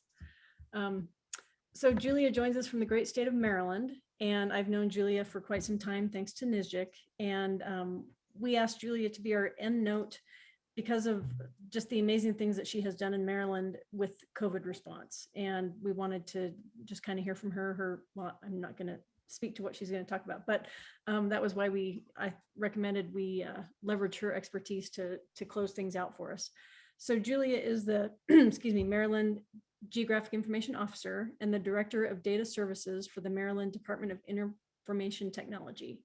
She has dedicated her career to using technology platforms to deliver innovative solutions that support customer business needs and guide decision-making. Through these ventures, she continues to learn, develop, maintain, empower, share, and advance the knowledge and opportunities that improve the quality and lower the cost of government services. She is proud to have a foundation of education from the fine institutions of the University of Maryland, College Park, and the University of Maryland, Baltimore County. So with that, I will turn it over to Julia. Thanks to you for carving time out of your day to join us from Wyoming and Colorado. Yeah, absolutely, Karen. So let me just do a sound check and a visual check. So are we all good there? All good. Excellent. We hear you and we see your screen. Okay, good. Love it when technology does what you ask it to do, which, as most of you know, is not always the case. Well, yes. So I will say good afternoon, but good morning to you from the great state of Maryland. Honored and privileged to have the opportunity to speak with you all this afternoon, this morning. And I just wanted to start off, hopefully we'll keep this, informative and engaging, because I know that you have had a lot of information coming to you over the past number of weeks. Love the format of the conference with the multiple weeks of training and the multiple sessions, spanning over an extensive period of time. Probably helps to, kind of fit it in amongst everyone's schedules, because I know everyone is super busy. But always happy to talk with colleagues within the GIS community anytime. So I wanted to kick off. I took some privileges and liberties because Karen left this fairly open-ended for me, but I wanted to take a few minutes and tell you a little bit about Maryland. So for those of you who don't know much about Maryland, I'd like to, like I said, just give you a little bit of information. I am born and raised in Maryland, Maryland proud. And like Karen mentioned, I went to universities here for both my undergrad and my graduate degree, fine institutions, wonderful state. And so I'd like to share that with you. So Maryland, boring, but just some of our geography. We have more than 6 million residents in the state of Maryland. I didn't put the square footage, but compared to both Wyoming and Colorado, we are teeny tiny. Our highest point, I thought that this might interest you, is called Hoy Crest, and it's 33,360 feet. So you guys are probably laughing right now, but we also go all the way down. We do have, shoreline here in the great state of Maryland, all the way down at the ocean level as well. So kind of an interesting change of, scenery. We do have mountains. We're in the foothills of the Appalachian Mountains out in the west, all the way down to, as I said, ocean front in the east. So kind of a unique geography. And, you know, again, for the geographers out there, the first balloon ascension took place in Baltimore in 1784. So as we go through and learn about, you know, imagery and you know, aerial imagery and all that other stuff, there were some initial, forays into that area within our industry that started right here in the great state of Maryland. All right, so Annapolis, Maryland. I don't know if anybody's seen, you know, the commercials with Charles Barkley, where, you know, they're talking about Indianapolis, and that's where the tournament is, and they end up driving through Maryland because he thinks it's in the Annapolis. So sorry, I'm a nerd and I love all that kind of humor. It is the oldest, we have the oldest state capitol. You can see the state capitol building there in the background of the image. It's the oldest state capitol in continuous legislative use. Really, really gorgeous building. Only state house to have served as the nation's capital. So kind of some unique history again about Annapolis, Maryland. And it is the location of the United States, spelled that wrong, United States Naval Academy. And that was founded in 1845. Very proud to have the Naval Academy in our land. So Chesapeake Bay, we have this big, huge body of water that splits Maryland into two pieces. We call it the Eastern Shore and then pretty much everything else. It's the largest estuary in the United States. So it's the third largest in the world. So again, you know, a lot of this is all very interesting stuff to me. I hope you as, you know, geographers and, you know, cartographers and things like that also find this very interesting. We have a lot of diversity within, you know, the geographic world within the state of Maryland. It's kept it very interesting as we continue to apply these GIS skills, you know, throughout all of those circumstances. So half of the water comes from a watershed that covers 6 states and DC. So obviously a huge, stretches all the way up to New York, you know, all the way down to Virginia. So very expansive watershed to, you know, and that's only half the water. The other half of the water comes from the ocean. And produces 500 million pounds of seafood per year. So we like our seafood around here. You may not have thought of Maryland as, you know, such a huge producer of seafood, but, you know, it absolutely is. And we love it, especially those steamed crabs. Yum, yum, get out your Old Bay. All right, so this might surprise you. So Maryland is considered horse country. We have more horses per square mile than any other state. So you may, you know, argue, I'm sure there's a lot of horses live as well as, wild, as well as domesticated in other states, you know, maybe in your states. Most of these are, you know, domesticated.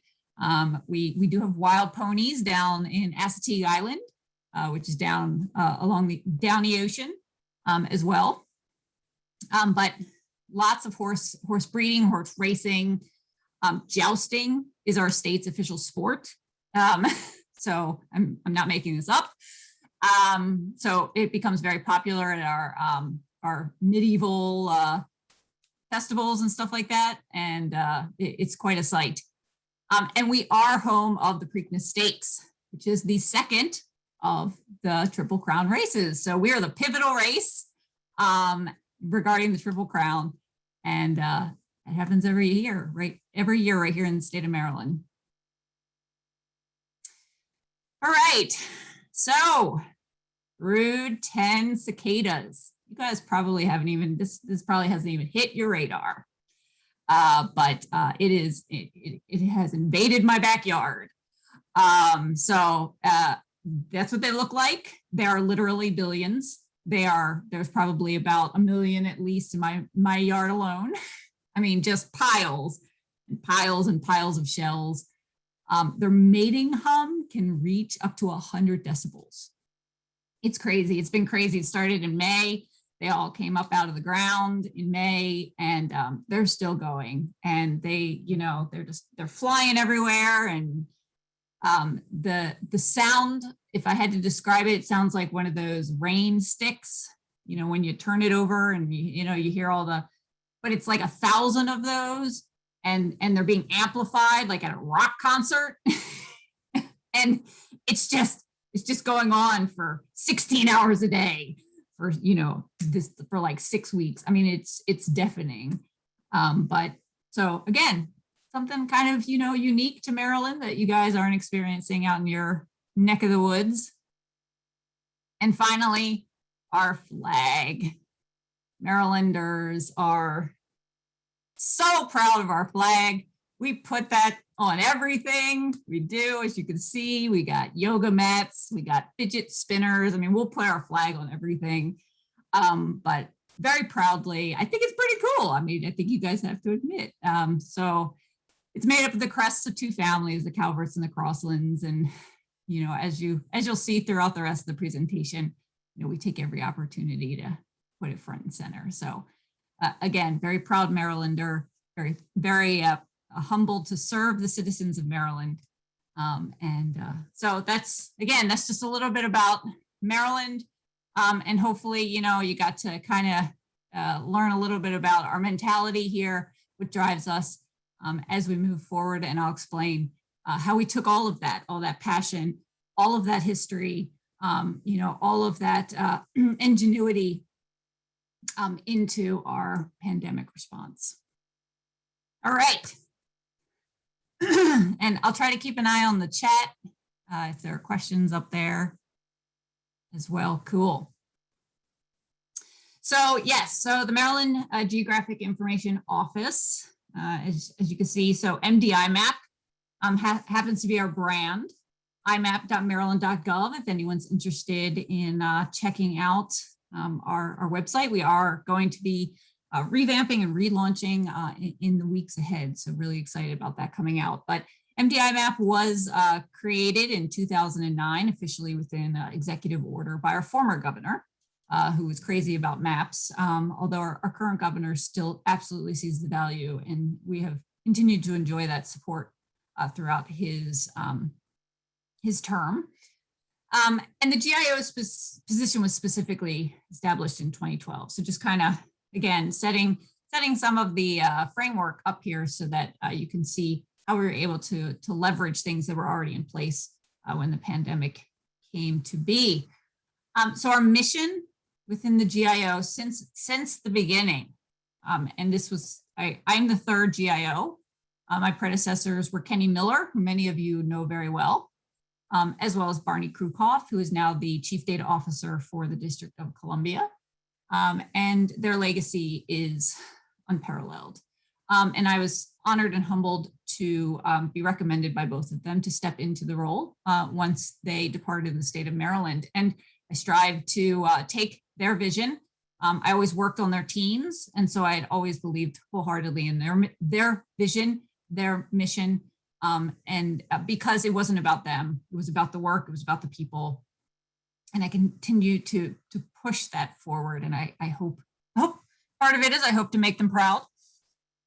So our mission was improve the quality and lower the costs of government services. And we're going to do that through collective investment and effective application of geospatial data and systems. And we want to reach beyond government. We want to make data freely available, publicly available to the fullest extent possible, but in consideration of privacy and security. So I think those tenets served us well because we had always structured our infrastructure, our applications, you know, the very strategy of how we ran our enterprise program from the very beginning. And so again, I think that helped that framework in place for when the pandemic came and how we were able to so rapidly respond. All right. So what was our response? Cut to the chase. I've gotten questions a number of times. You know, who asked you to put this site together? Who asked you to get involved? You know, how are you involved? Why are you involved? How did you pitch the idea to, you know, state leadership to use GIS in order to help solve the problems that were coming up because of the pandemic. And the simple answer was, no one asked me to put it together. I knew the power and the potential of GIS.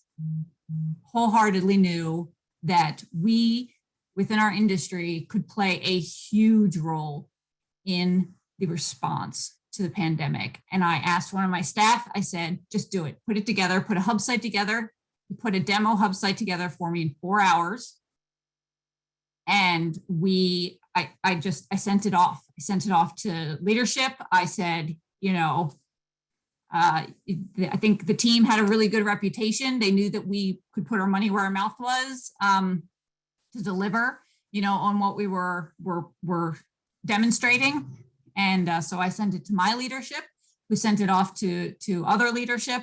And within 10 days, we launched the initial coronavirus.maryland.gov site. And then I went, oh, crap. Because I realized that, that was wonderful. And like I said, I had no doubt that we could do it and that we could continue to offer invaluable support, but it was not going to be, an easy endeavor. This was new. This was a challenge. This was rapidly evolving. But we were recognized as a valuable partner. So as a side note, I'm honored to announce that the site was recently recognized with an Esri SAG Award. And I hope that, as I continue to move forward, you'll see, I think the results really speak for themselves. We've had opportunities to highlight the site on podcasts, webinars, articles, newsletters, blogs, here, at conferences.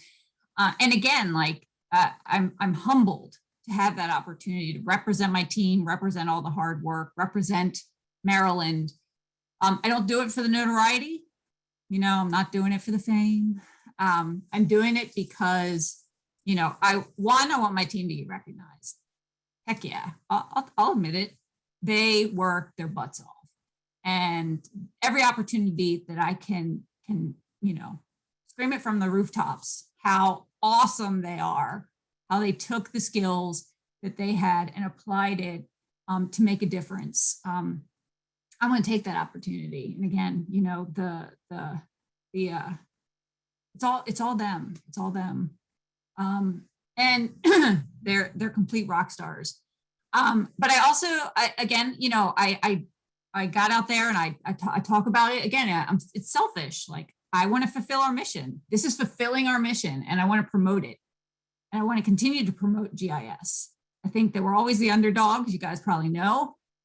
It's always, oh, you guys are just, you make maps.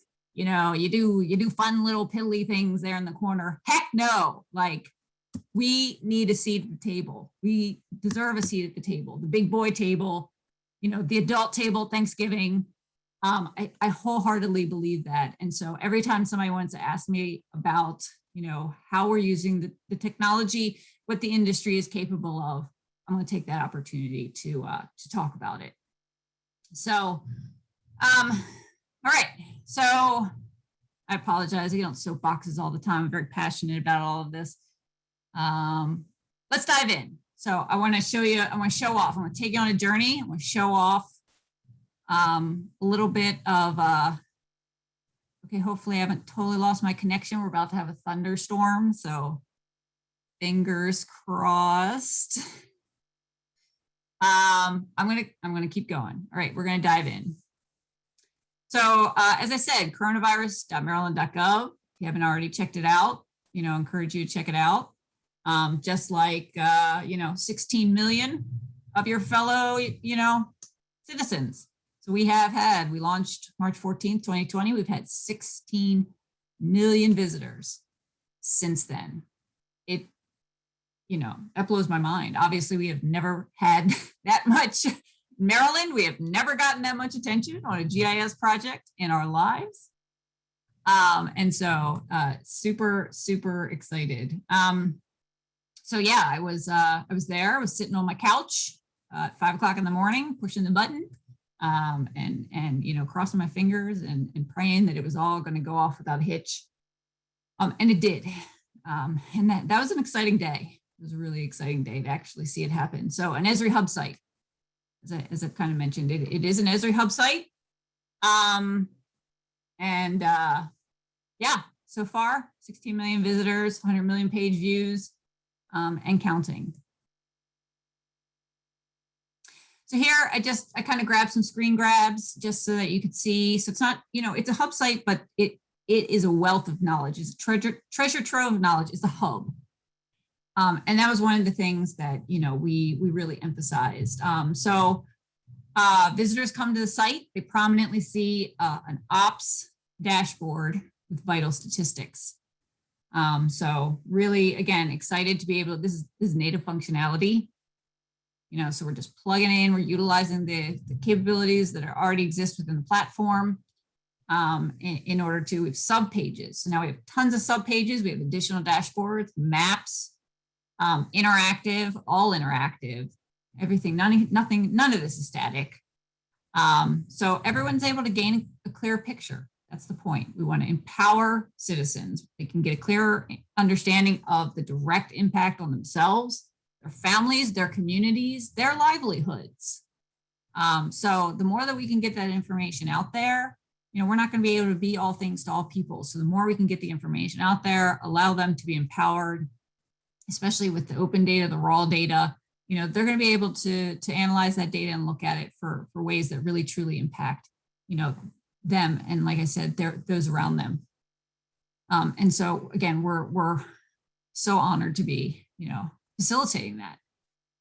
So we also, the site has tons of links, all the available resources. There's other resources through the Department of Health, through the governor's office, there's videos, there's websites, there's social media streams, you know, links to the CDC. So again, this truly became a hub. You know, the governor would get into his press conferences, go to coronavirus.maryland.gov, find everything that you need, find links to all the other things that you need, like that. You know, this became the authoritative centralized source for all the response information that you would ever need within the state of Maryland. So native functionality, I mean, you guys know, it's already there. You know, we got pop-ups and hovering, you know, that allows you to get the detailed attributes, tabs and arrows, so they accommodate, you know, reusing of the layout space, lists that are interactive, you know, with the graphs and the charts and the maps, and, you know, legends that you can click and turn different layers on and off through the legends themselves. And then location lookups, which are directing people, you know, to where they need to go to get testing, where they can get their vaccines. So again, you know, all the stuff is that's what this platform does. That's what GIS does. It provides all of that functionality, that integrated capability. And so the fact that we were able to leverage all of that with the existing platform that we had, again, just truly an honor. So, all right. Let's see. All right. So transparency, our governor, let me tell you, he is all about transparency. And I know that a lot of, you know, government entities are talking about transparency and, you know, accountability. You know, our governor is very serious about it. And so again, so are we. We really have been, you know, our mission already states, you know, those types of things. So, but through the site, it's offering visitors a polished user experience. We're getting them access, like I said, to the interactive visualizations, none of this static stuff, none of these PDFs, but it's cases, hospitalizations, testing, contact tracing, congregate facilities, information about outbreaks at schools, vaccinations, and much, much more. So again, truly that hub mentality. So here's a big one, coordination, collaboration, because I will 100% upfront admit, my team is awesome, but they are just one part of the puzzle. One part of the picture. It takes other partners, all coordinated, all working together, all communicating in order to make this feasible. So through existing and new partnerships, and this again goes back to, Kenny and Barney, and, NSGIC, which is also our state's version of NSGIC, Maryland State Geographic Information Committee, which has been in existence for over 25 years. Our GIS community within the state of Maryland is open, collaborative, just always looking for ways to bolster one another, to support one another, to share with one another. Again, because they get it, the collective advancement of the state utilizing GIS is really everyone's end goal. And so we really benefited from a lot of those existing partnerships, a lot of those existing friendships. I mean, heck. And so each of the partners, again, were encouraged to contribute their expertise and resources to the response. So that's, again, why we were able to really rapidly come together. So Maryland Department of Information Technology, we had the platform, we had the expertise of how to administer the platform, how to deploy the platform, how to maintain the platform. We have the Department of Health, they're coordinating all the data. They're, consolidating it, they're collecting it, they're calculating, trends and other variables. So that, they get to focus in on that area of expertise. Governor's office, they're doing all of our promotions, communications. They're the ones fielding questions from the media. They're the ones calling through social media and responding back to, the detractors. And they're also using that information, they're taking it in, they're driving the questions that we need to answer. And so then we're making sure we're collecting the data. Department of Health is collecting the data to answer those questions, and then we are preparing it to make it transparent on the site. And then the Emergency Management Agency, and they have expertise in response, quick deployment, boots on the ground. We've had, mass vac sites that are getting set up. We've had mobile sites that are getting set up both for testing and for vaccinations, events in the field, all the various things that need to be coordinated during an emergency event, because that's really, what this was. And so again, we have, those are our four main partners that came to the table, bringing all of our various areas of expertise, using those strengths to the advantage of the collective. All right, so I mentioned data, and we as GIS professionals, we all know it's all about the data. It really is. So you learn in like GIS 101, 80% of the work is the data, 20% of the work is everything else. So if you don't have clean data, if you don't have accurate data, if you don't quality check it, all of those considerations. If you don't have the metadata. Even during COVID, I was a stickler for metadata. Our standards, they were set. So we didn't lessen them just because we were in the middle of an emergency. It was during those times that you use the systems that you have in place, right? Because that's going to strengthen your response. So data, my opinion, state of Maryland's opinion, it's the government's most valuable asset. Really, none of this other stuff happens, unless you have the data. So I'm just going to, here are our partners. All right. So here's just to give you a general idea for COVID. And this is for everybody. All the information comes from the public. It is a public health crisis, right? So we need everyone who's being impacted, every single, American who's being impacted, to be willing to share information regarding their experience, regarding their symptoms, regarding, where they've gone, where they're going to go, all of that information and beyond. If they've been tested, if they're going to be tested, and, if they're going to get vaccinated, all that information, we need to collect that from the general public. So we have within the state of Maryland, we have, a lot of the federal government was collecting information. We have a healthy relationship from between the state and our local health departments. And then we also have established, and these are existing, again, really valuable that a lot of these relationships were existing, but with our healthcare providers, particularly our hospitals, and then we continue to grow that as we moved forward with testing, and then of course vaccination, getting intimate with Rite Aid and Giant and Walmart, and really starting to connect with those corporate partners who run pharmacies, and those were that's kind of the first, I guess, front line, you could say.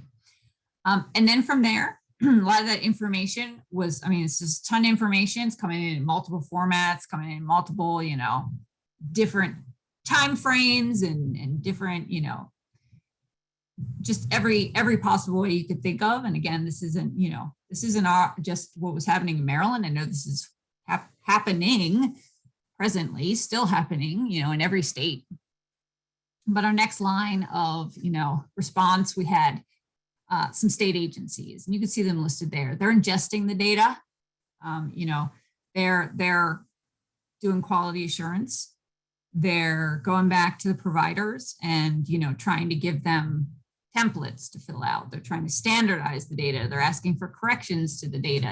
They're actively engaging to get that high quality data.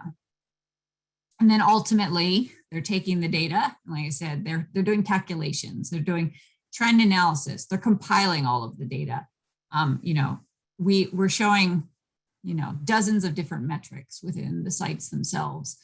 And so these are epidemiologists. These are very, very intelligent people. And they're pulling all of this data together. And from there, they're feeding it to us. So in order for us to put it on the site. So as you can imagine,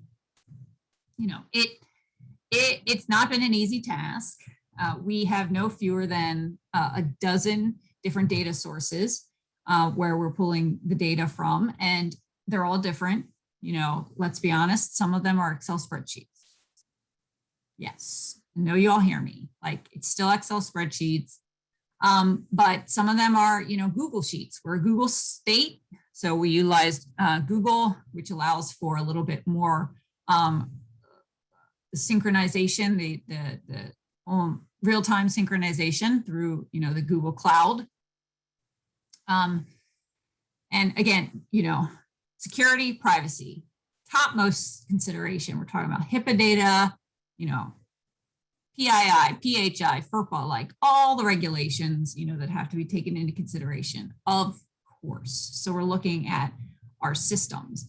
Is the Google platform, do we have all the securities in place in order to accept this data into the Google platform? It's one of the considerations that we had to go through before we, went down that route. But we're also connecting directly into systems that are, standard protected on various networks. But they're not all coming from one part of the Department of Health. So, like I said, we're connecting into at least a dozen different sources, systems, formats. So initially, we were tapping in and transposing that data manually. Boo, not sustainable, and also hugely prone to human error. So happy to say we quickly got away from that and started automating the data transfers, and then ultimately started automating some of the data processing. So it's still a work in progress. We're still trying to gain access to some of the systems. But we've come a long way in the 18 months since this all began.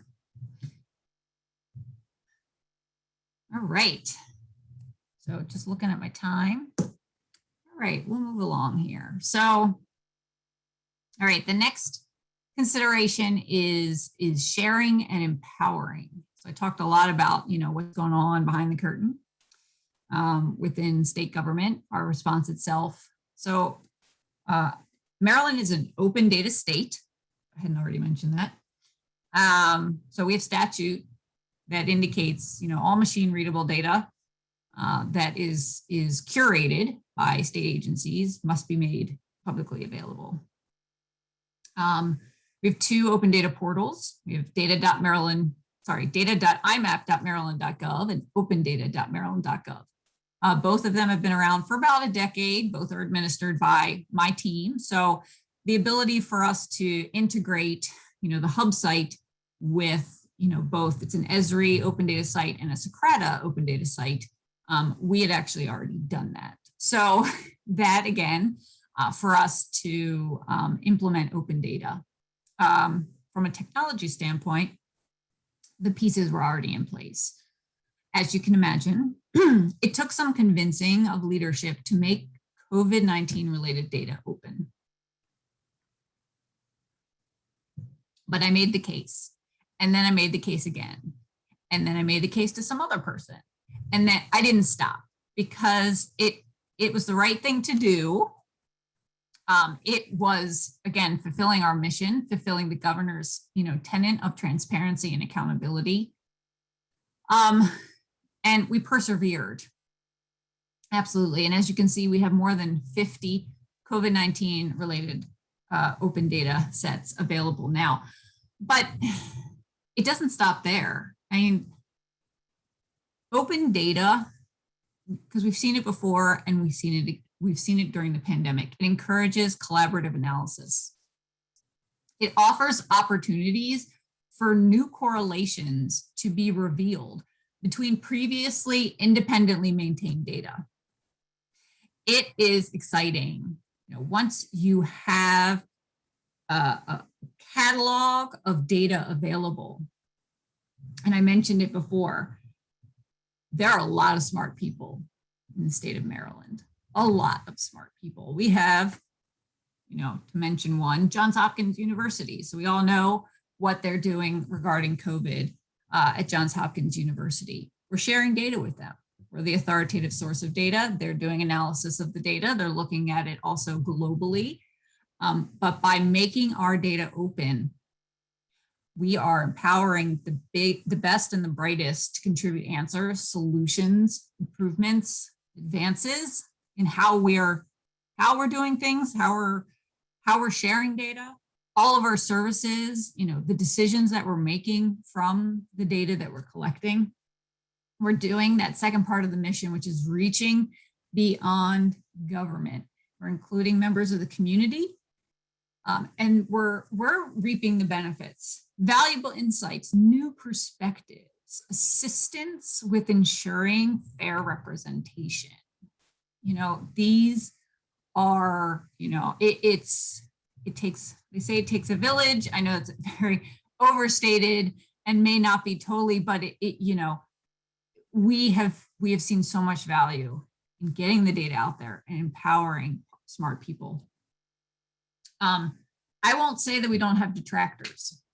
I'm not going to, I'm always very candid. We absolutely had people who we got slammed in the media as a state, the site, the governor, and on multiple occasions. But as I said, we had huge partners within the governor's office, communications, promotion. They addressed it. They addressed each and every single item. If we needed to make improvements, we made improvements. But most of the time, they went back, they explained, they justified, they had a discussion, a dialogue, and the detractors became allies. Truly. I'm not making this stuff up. There was one guy in particular, he was on Twitter, he was slamming the governor like every day. He was taking the data, he was making all these charts, and he was like, this is where the governor's telling us this, and he's lying, and this, that, and the other thing. And they engaged him in a dialogue. And by the end, he was putting out information. It was for his community. It was focused, in his community. He was telling us, oh, hey, something doesn't look quite right. And we would go back, and if he was right, we would correct it. He became an ally and another voice that was out there trying to help the situation. It was truly something to experience. So, all right, I'm gonna keep going. Oh, here's some examples. So the other thing I hugely do not want to overlook is our local governments. Our partnerships with our local governments. My God, like, now I'll caveat again. We have 24 counties in the state of Maryland, 24. I know the situation is very different out, in many other states. And we don't have townships or parishes or anything like that. We have municipalities that nest inside of, the counties, but for the most part, municipalities deal with the counties deal with the state. And we have, it's a really good partnership. Again, NSGIC has been hugely beneficial in moving that partnership forward and continuing to foster those relationships.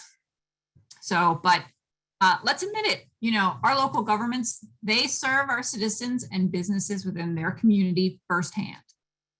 So, and I wholeheartedly believe they're the boots on the ground. They are going to have the greater insight. They're going to have greater knowledge at a detailed level than I am at the state. So what I do is I bring to, they bring the data, I consolidate the data, I make the data available for everyone to consume. So we both play a part in, this process. So we had a lot of data feeds, definitely had web services that were out there. And as you can see from some of the examples there, our counties were consuming them. They'd filter them, within their own local maps. But when we updated the data, they updated the data. And I was, talking on another panel before, and they were telling how part of the detractors were like, what's the county saying? What's the state saying?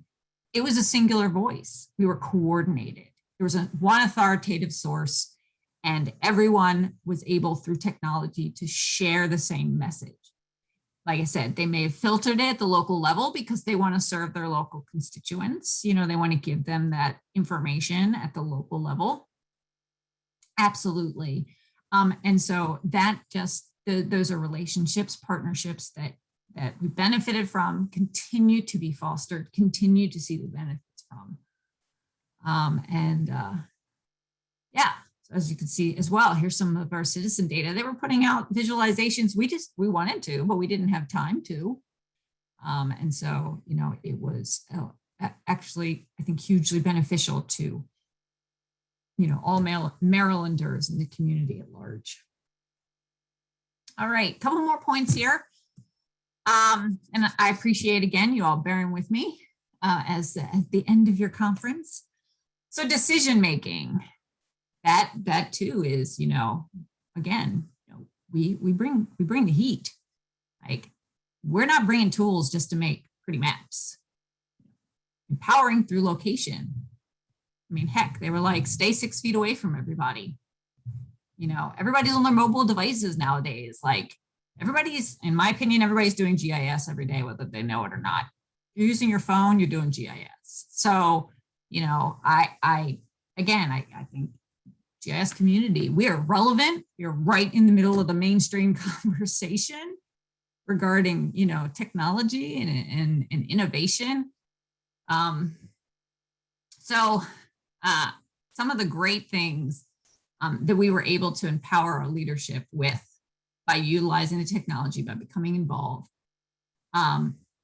identifying where testing sites should be,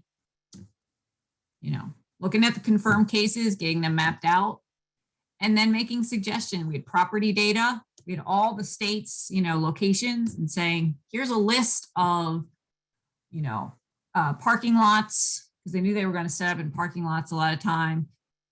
These are all state-owned properties. These are the top 5 that are within, the outbreaks, closest to the outbreaks, closest to the population, closest to public transportation. All of these things can come together in a single visualization, make all this data available. We provide it to the executives. They can look at it, they can tweak it, they can look at different scenarios, all within that interactive visualization, and drive decisions, true data-driven decision-making. I mean, a lot of people say that, like, I think that it is just personified. Yeah, I see someone says GIS is everywhere. It is. I say we're going to take over the world, but maybe we already have.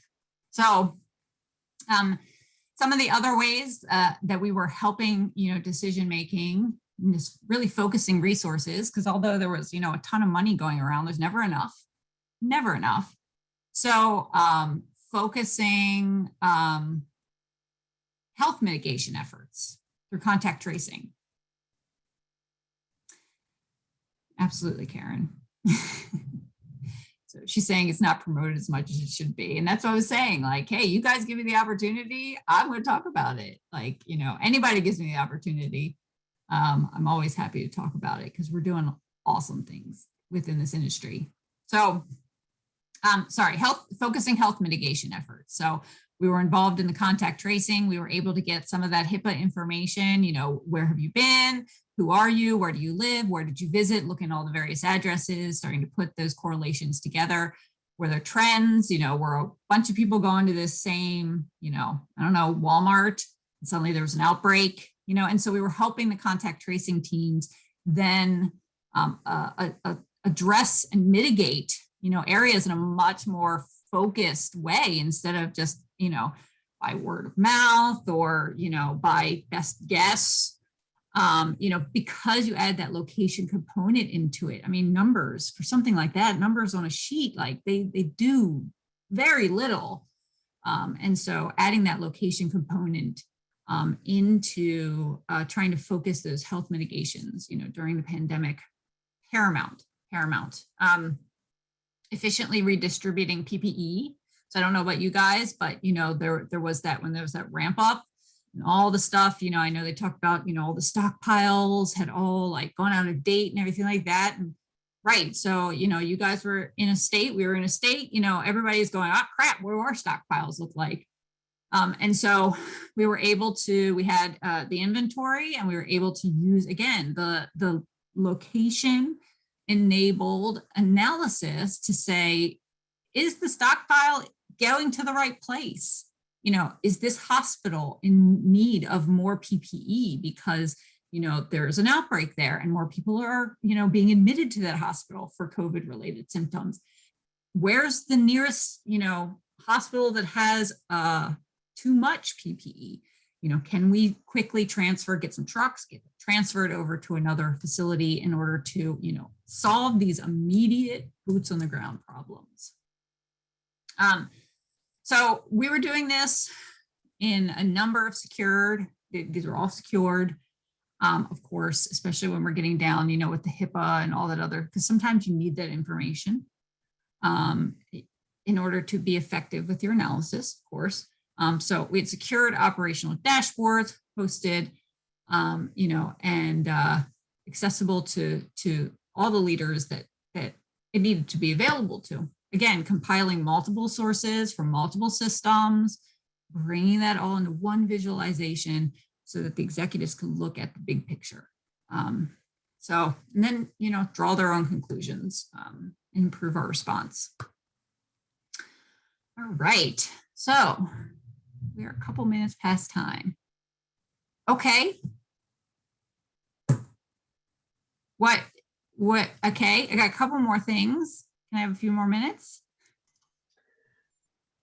Sure. I was just mentioning that because our schedule is, it just includes some closing remarks from Jeannie and Karen. Okay. But please finish up. Yeah, I mean, I didn't mean that like hurry up and finish up. Just please take your time. Okay. No, thank you, Karen. I want to be respectful, of everybody's time. So I only have, a few more remarks. So we're cool. All right. Awesome. So as you can see, I get, very passionate about this. And so lessons learned. So as you see there, communication is key. I know everybody says that, but couldn't have been more, obvious during, all of these activities. ADA, I think I talked about it earlier, and I apologize, I was on a panel earlier today and we talked about similar things. ADA considerations, I did not talk about this to you, I talked about it to them. Accessibility considerations for those with disabilities, as well as English as a second language. Wow, like although those are things that we've dealt with within the state, that's not necessarily things that have been front and center for, a GIS platform so much.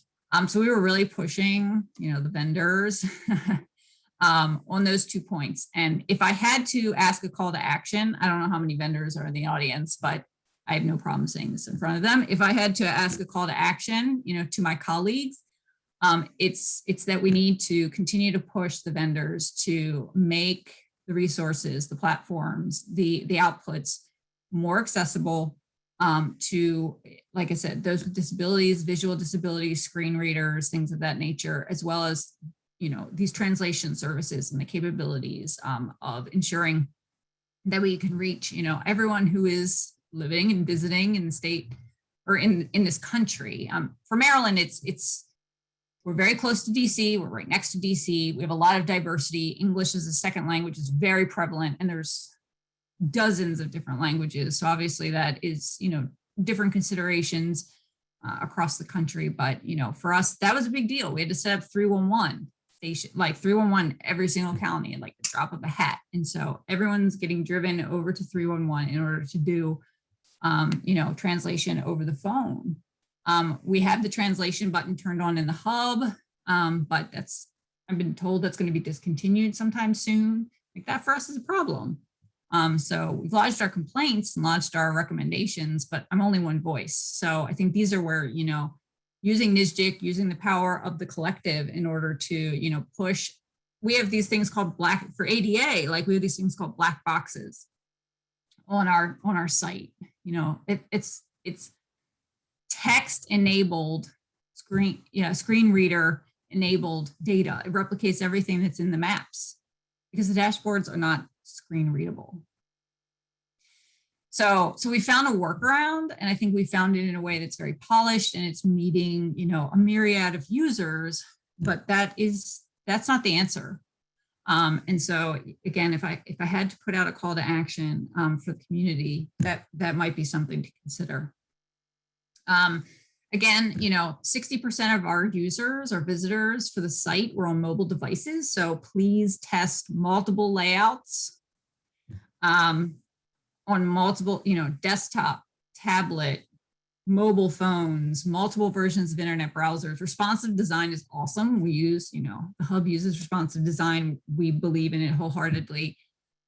But that doesn't solve, the experience isn't seamless.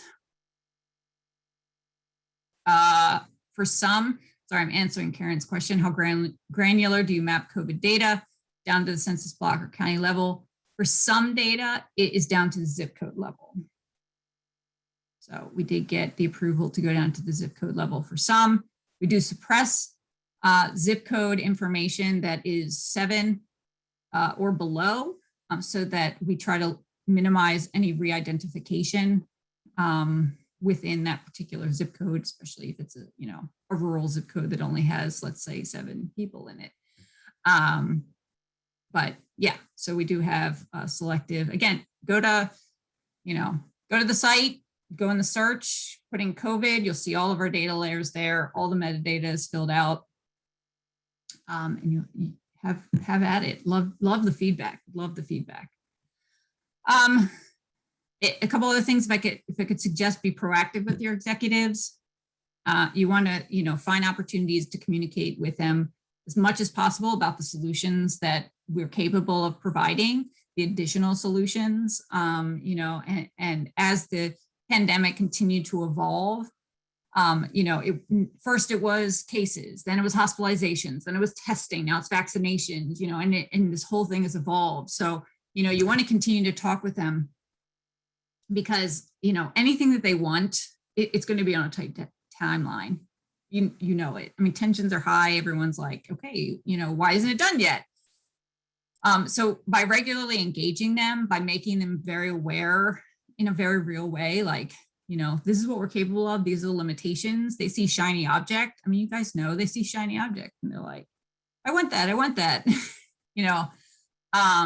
Why can't we do it like, this state? Why can't we do it like that state? And, I think sometimes what we have can do it better. And so I think by just being very candid and open in a dialogue, you know, that regular engagement helps to set expectations on both sides of, you know, the table, and then allows to minimize a lot of those late night scrambles and those last minute, you know, deliverables, and make sure that you have time to do full, you know, testing and, you know, all of those other things that keep us up at night when we go to launch something into production.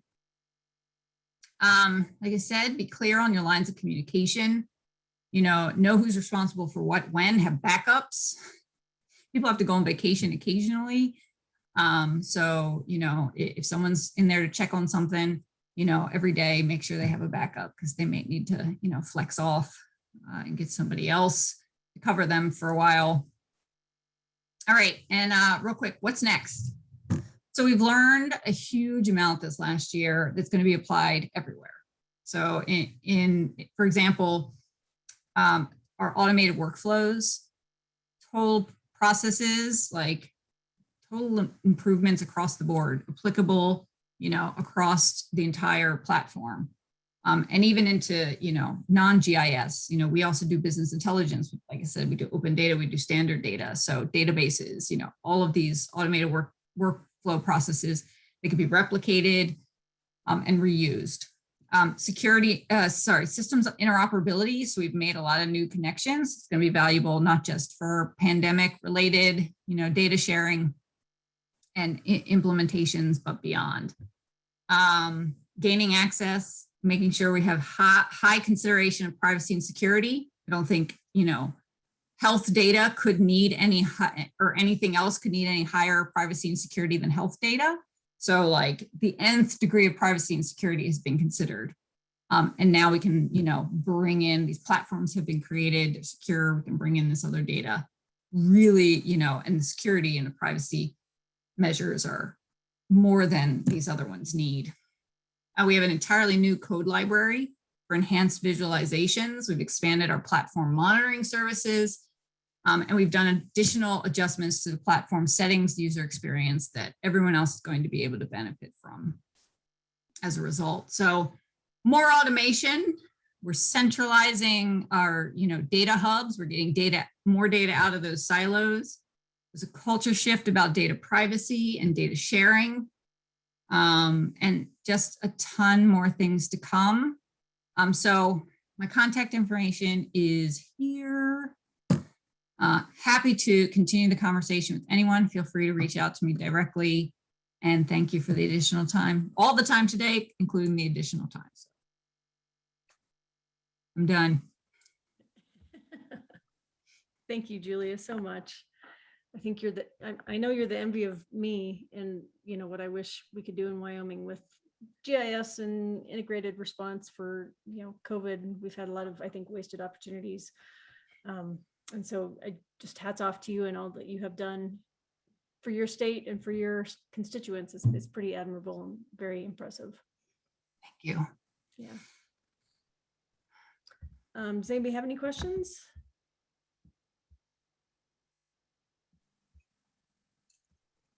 Okay, so just a reminder to everyone that all of these sessions have been recorded, and the links to those videos will be available through YouTube on our respective organization websites, or I'm not sure how exactly, I can't remember how we're getting those out. I think we're emailing them to those of you who have registered. So, you know, if you watch this later, then you'll watch it later. And then tonight, well, I guess thanks again to all of our sponsors who have sponsored our Elevations Geospatial Summer Series throughout our 3 weeks. And thanks to those of you who have led training sessions and those of you who have moderated. And tonight, remember, is our closing social hour. That is at 5 o'clock our time. And I'm going to be emailing out the link to the WyGISC mailing list here shortly. And I don't know if I've forgotten anything. I don't know if Jeannie's on to give any closing comments from WyGISC or from I haven't seen her come on. So thanks again to our coordinating committee for scheduling all of our sessions and trainings and speakers. And you know, I'm just impressed by the knowledge that we have between our two states and the efforts that we are doing. And, you know, like Julie said, we got to keep up the good fight and we're passionate about what we do, and we just have to keep having conversations and try and move that ball down the field one conversation at a time, one effort at a time.